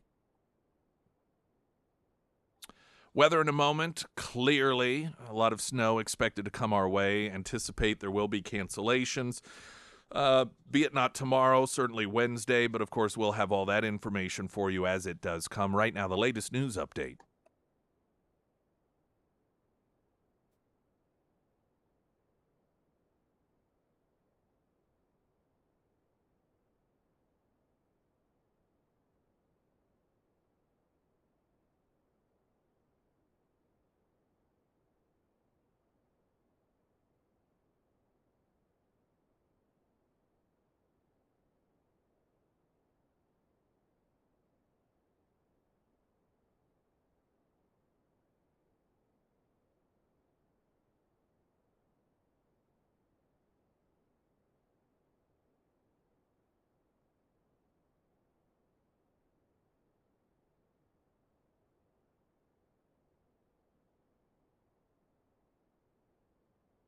And the first alert forecast from Color 10 Fox 49 meteorologist Tom Schmidt, sponsored by St. Clair the Ozarks Home Improvements. Today we'll see cloudy skies with a high near 38. Tonight we'll see a 50% chance of snow mainly after 3 a.m. and then cloudy with a low around 18. For your Tuesday, snow with a high around 19 and new snow accumulations of 4 to 6 inches are possible. And for your Wednesday, mostly cloudy and cold with a high near 13.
Again, over the weekend, the latter part of last week, the media demonstrating why it is that they in no way, shape, or form have any credibility with the average American. A number of different stories, journalists running with a Pete Hegseth hoax. Now, this was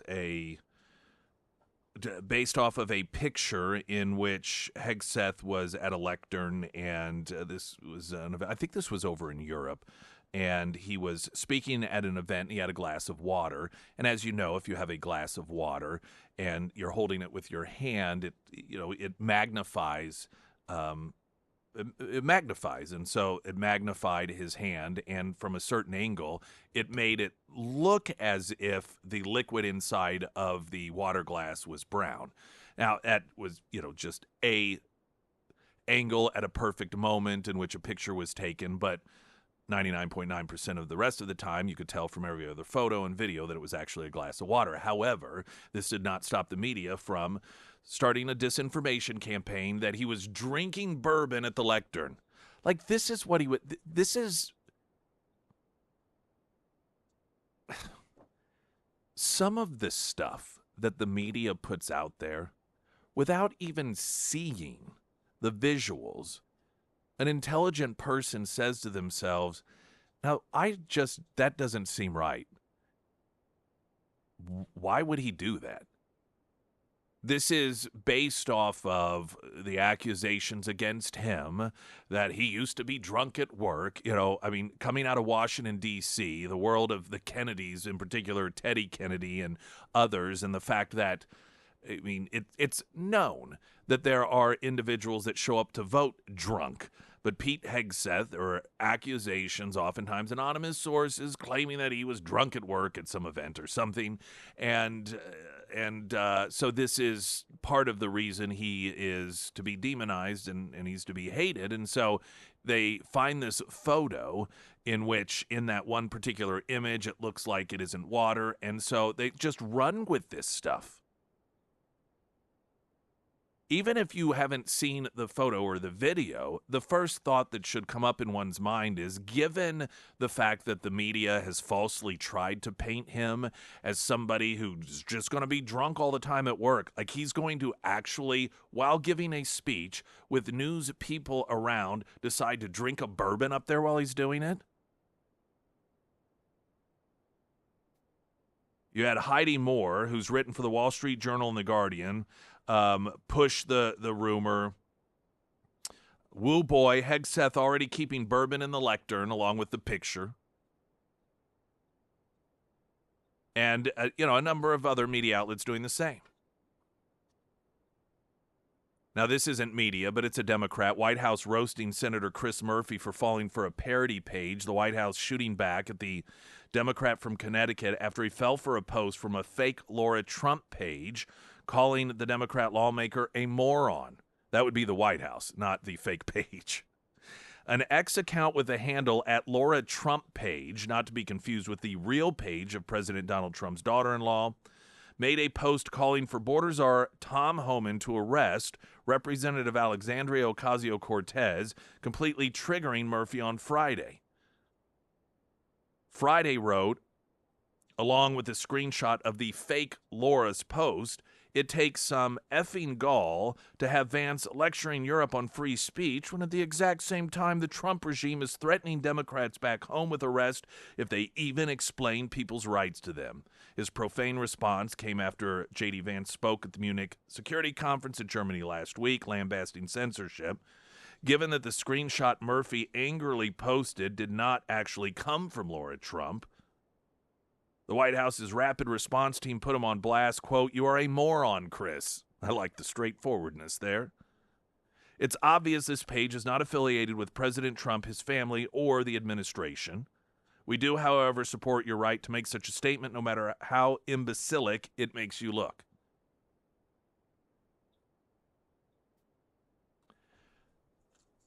This again, like, who in their right mind would even believe that it would be something that was actually posted by somebody within Trump world? You mean to tell me for a sitting U.S. senator it never crossed his mind, maybe I ought to see if this is a real account or a parody account.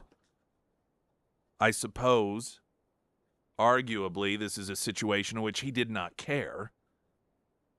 And he, once again, is benefiting from the fact that Elon Musk does not utilize X, formerly Twitter, to censor political opposition, because if he did, actually, he would have benefited from that because people wouldn't have seen his absurd post in which he either fell for the hoax or decided to try and spread it further.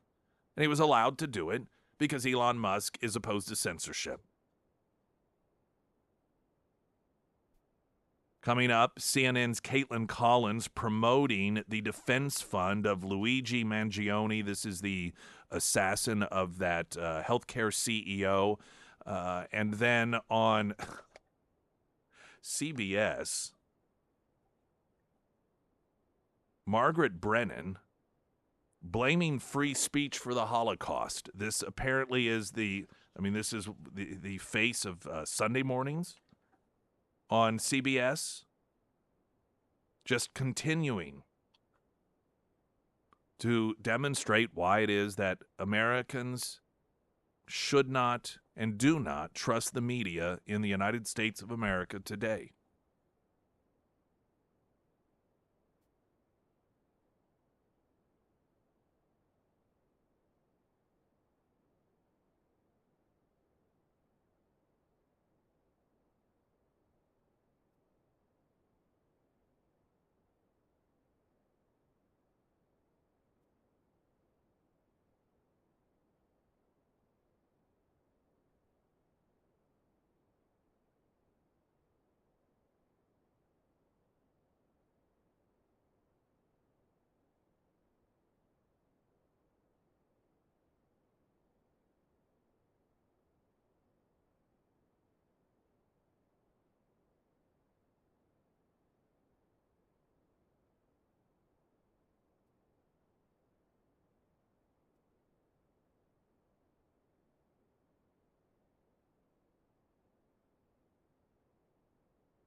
Emily Johnson, House Theory Realty, for all of your home buying needs, your home selling needs, and everything that encompasses.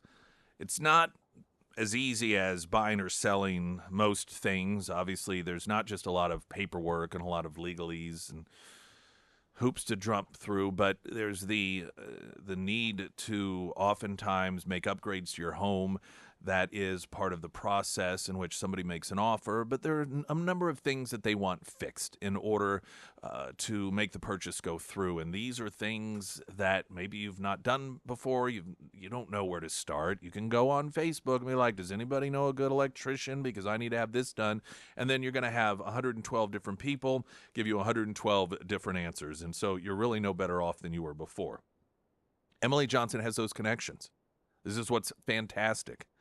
And her connections are based off of experience. Every day dealing with the need to have these improvements made.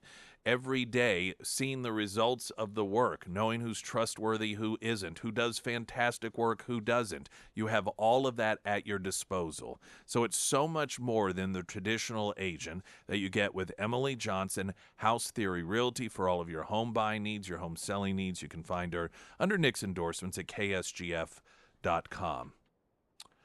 CNN's Caitlin Collins promoting Luigi Mangione's defense fund. Collins, who is CNN's White House correspondent, posted a tweet on Friday with a link to a website for Luigi Mangione, the 26-year-old man charged with assassinating United Healthcare CEO Brian Thompson. She wrote, this was the posting, Luigi Mangione's legal defense team launched a new website today. Now, she didn't obviously directly call on people to donate, but there was then a link that goes to the website, and that was the entirety of the posting.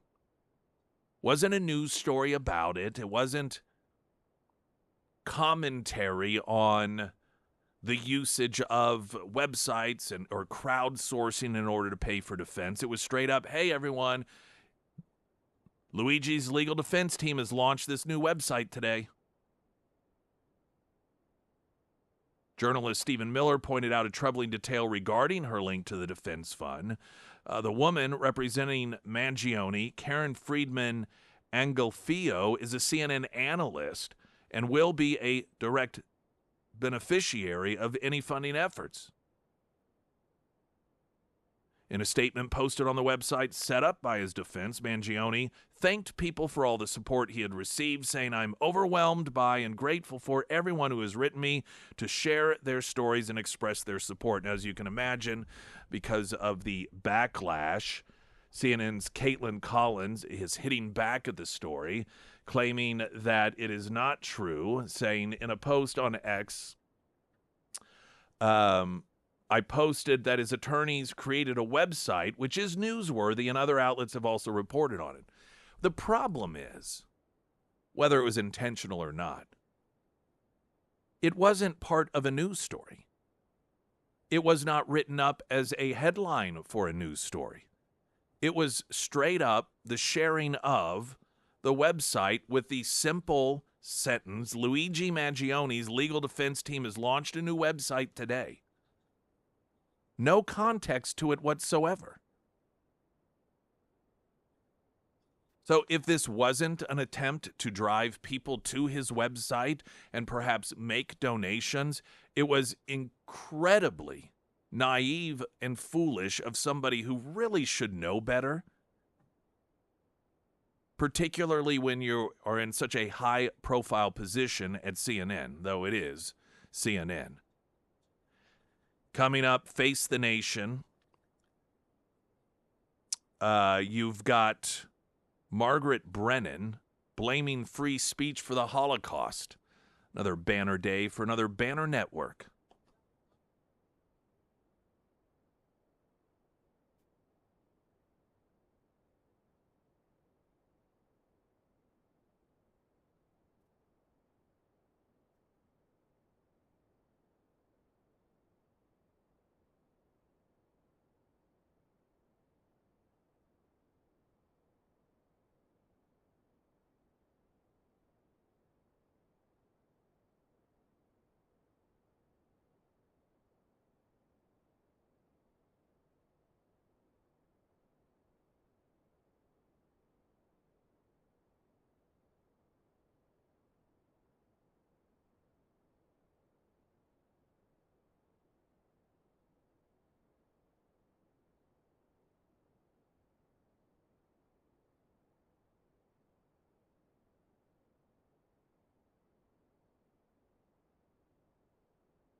Springfield's Talk 1041, your first alert forecast from Colorton, Fox 49 meteorologist Tom Schmidt, sponsored by Wolfpack Cleaners, your residential and commercial cleaning professionals. Today we'll see cloudy skies with a high near 38. Tonight, a 50% chance of snow, mainly after 3 a.m., and then cloudy with a low around 18. For your Tuesday, snow with a high around 19. And for Wednesday, mostly cloudy and cold with a high near 13.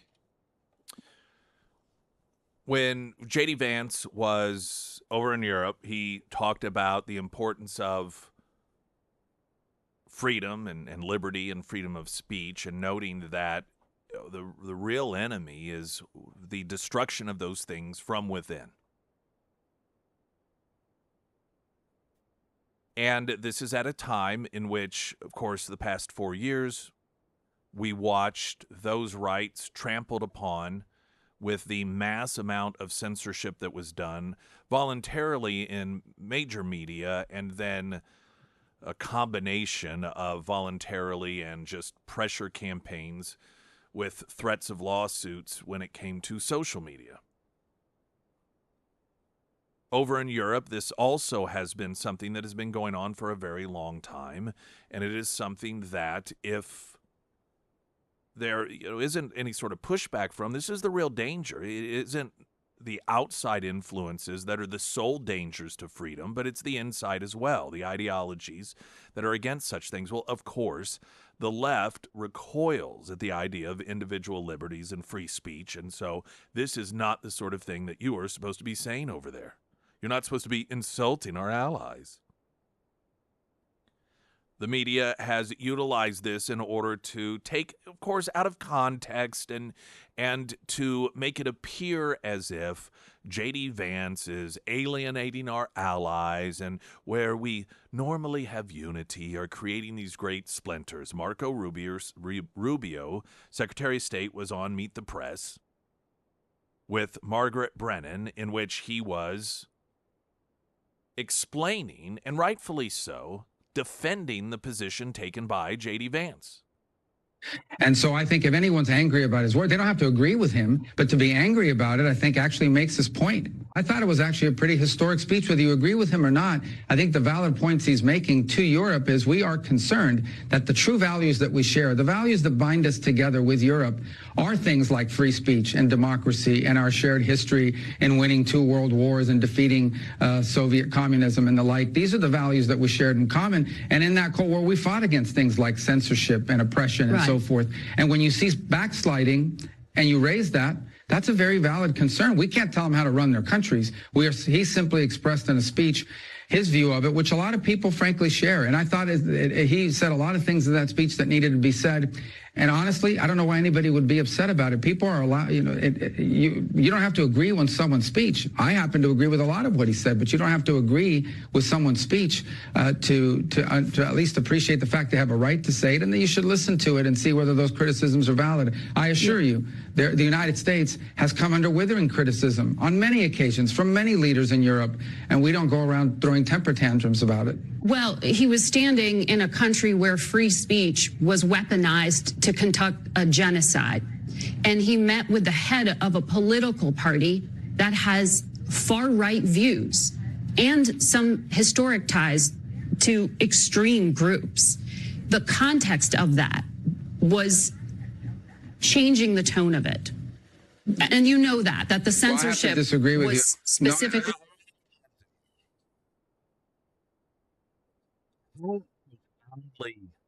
Ignorant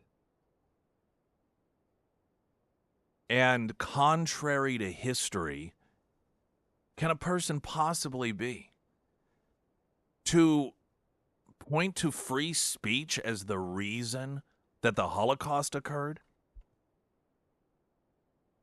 This may be a new standard set by the left. Up until recently, they claimed that they were supporters of free speech. They have more recently acknowledged that they are not. that free speech, well, they define free speech as speech that they find to be acceptable. And so the only speech that they ban or try to ban is disinformation and misinformation and hate speech, and those things don't count. So they redefine free speech. But now we've gotten to the point where you have the face of Face the Nation claiming that free speech, now this is an attack on the idea of free speech. Understand this. This isn't an incidental conversation. The whole point of the conversation is that J.D. Vance was doing something wrong by talking about the virtues of free speech. And the reason that she gave as the face of Face the Nation is because free speech was used in order to to weaponize, or it was weaponized by the Nazis, and it was used in order to get the Holocaust underway, and therefore it's a bad thing. How could he be talking about free speech when it's such a horrible thing? You know what media existed in Nazi Germany at the time? It was also used in order to go after the Jews. I suppose that we should see freedom of speech in the same way? Well, of course not. See, that's different.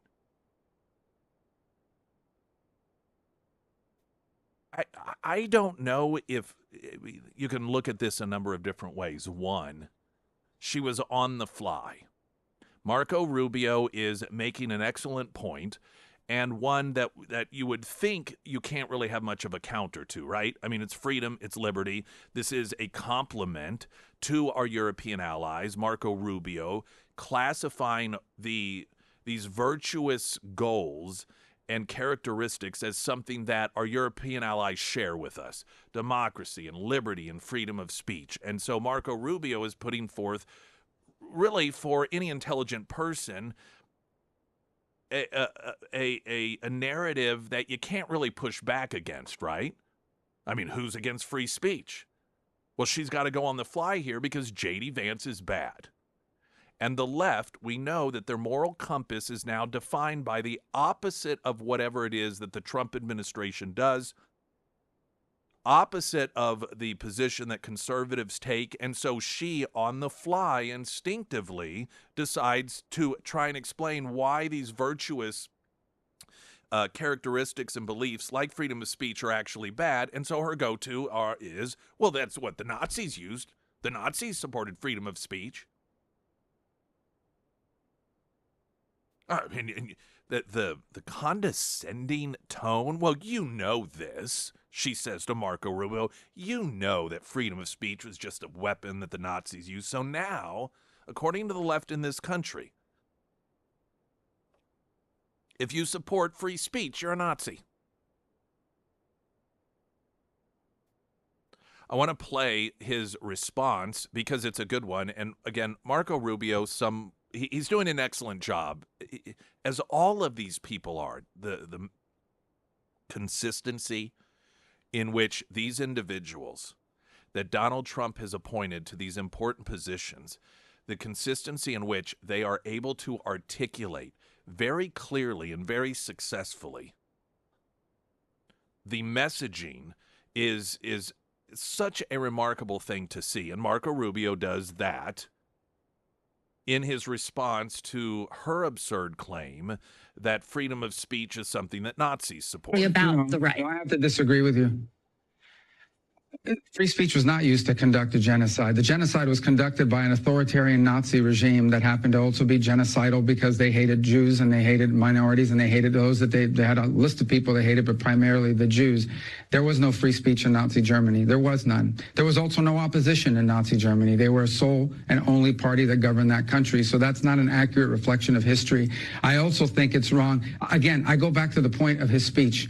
Okay, the point of his speech was basically that there is an erosion in free speech and intolerance for opposing points of view within Europe, and that's of concern because that is eroding. That's not an erosion of your military capabilities. That's not an erosion of your economic standing. That's an erosion of the actual values that bind us together in this transatlantic union that everybody talks about. And I think allies and friends and partners that have worked together now for 80 years should be able to speak frankly to one another in open forums without being offended, insulted, or upset. And I spoke to foreign ministers from multiple countries throughout Europe. Many of them probably didn't like the speech or didn't agree with it, but they were continuing to engage with us on all sorts of issues that unite us. So again, at the end of the day, I think that, people give that is a forum in which you're supposed to be inviting people to give speeches, not basically a chorus where everyone is saying the exact same thing. That's not always going to be the case when it's a collection of democracies where leaders have the right and the privilege to speak their minds in forums such as these. Now, I know, and again, it is relatively easy when you have the absolute clear truth on your side to demonstrate that. I mean, when you are up against someone who is arguing that freedom of speech is a weapon that was used by the Nazis, and that's why it's bad for J.D. Vance, the Vice President of the United States, to praise the virtues of freedom of speech, that's not really, if your audience is filled with reasonable people, a very difficult debate to win. But that being said, Marco Rubio did a very good job of doing just that. But I know that it is almost difficult to comprehend that there are still people out there who don't really realize how depraved the media has become on such a profound level. But you can't help but recognize that there had to have been some Americans sitting there in their living room Sunday morning who haven't quite gotten it yet. I mean, maybe they recognize, well, sure, the media's biased. They're a little bit to the left, but who amongst us sometimes doesn't allow our better judgment to be, just nudged one way or the other because of our personal preferences, but then to sit there and listen? In the United States of America, a member of the press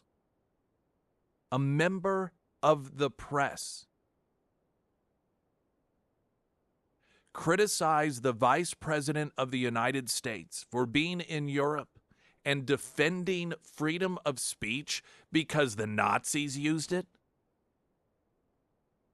You know, who else liked freedom of speech? Nazis. And, aside from the fact, as Marco Rubio noted, that is completely contrary to reality. But you just imagine that small segment of the population watching a program like that and hearing that argument come out of the mouth of an American journalist on a major network on Sunday morning. Springfield's Talk 104.1, I'm Nick Reed.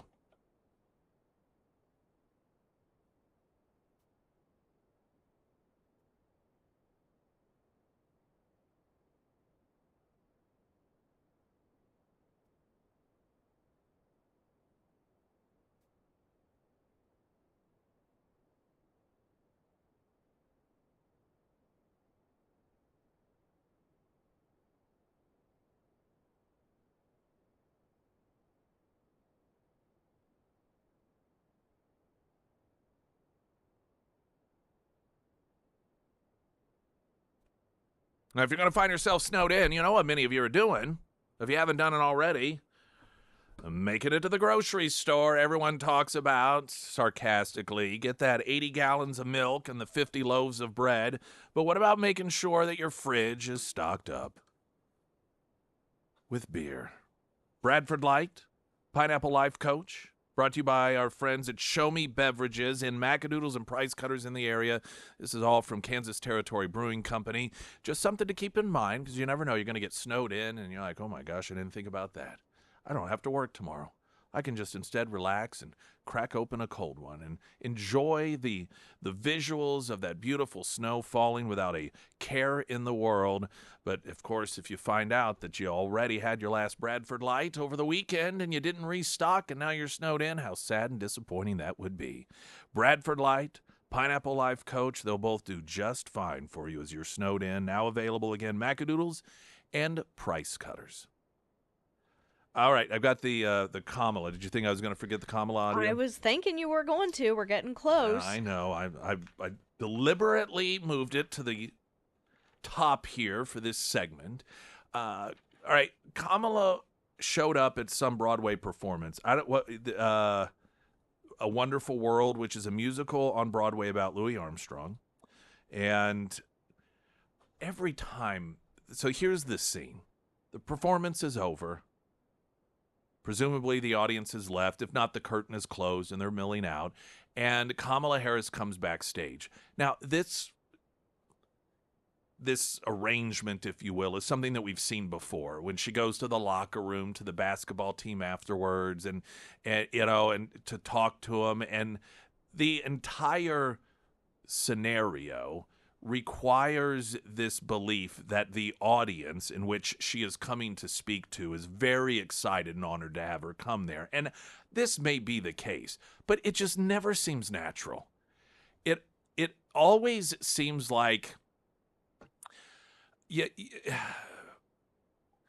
you know the episode of The Office where Robert California brings his wife in, and it kind of he expects her to get a job, and everyone is a little they know they have to act like, because it's the boss's wife, that they're really excited and but at the same time they're kind of uncomfortable, and that's how it seems whenever she's in these. No one is really, they don't know how to act. They're not that excited about it, but it is, the former vice president now. And like I said, I'm sure particularly in a Broadway production, you're going to have a lot of left-wingers that think she's incredible and awful and just wonderful. But I don't know, there's just something about the imagery that just seems awkward. And so there's visuals of this as well, because she comes backstage and she starts off by cackling, and then she gives them words of what she believes are words of inspiration. And as usual, it's just a number of nonsensical cliches that are all strung, or they're cliches that are strung together in a nonsensical way, I should say. And the latter part, just to give you a sense, I'm only going to play like 10, 15 seconds of it because it's just redundant, but this is much of what it was. She had to say these words of inspiration. And it doesn't even know confusing and everything, right? These things all coexist. Mm-hmm. But I believe we fight for something, not against it. Mm-hmm.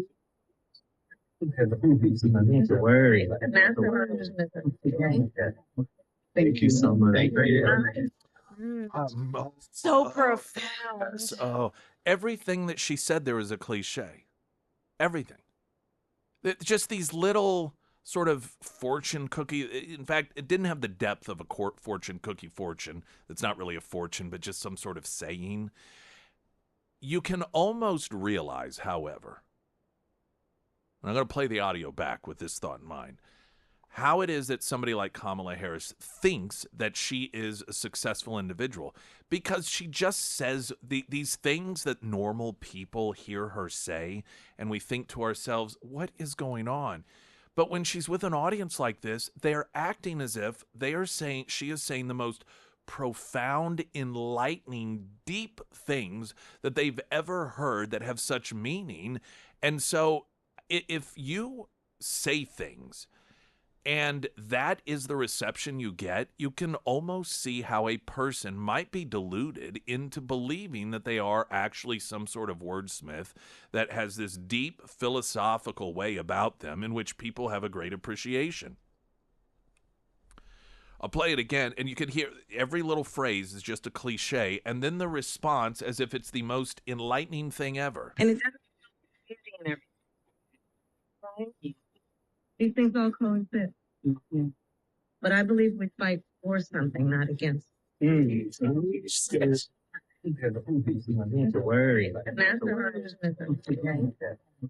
Thank you so much. Thank you. What does this have to do with Broadway? Or anything. We have to fight against anything.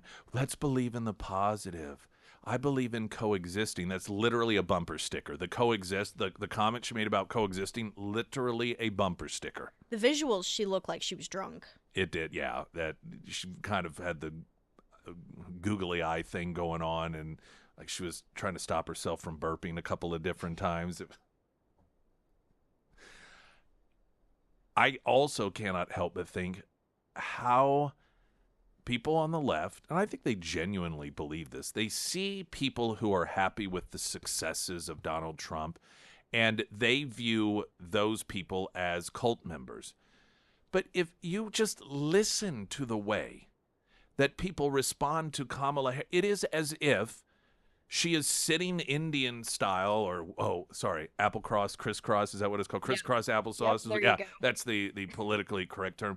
But sitting there, in this on some sort of platform, surrounded by a bunch of supporters that haven't taken showers in weeks and have turned over all of their income to her and cut off their families.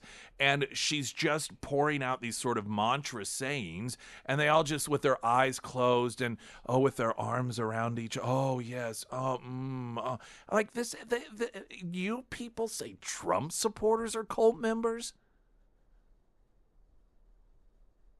Are you kidding me? Springfield's Talk 104.1. I'm Nick Reed.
The anti-Trump media apparently was getting ready to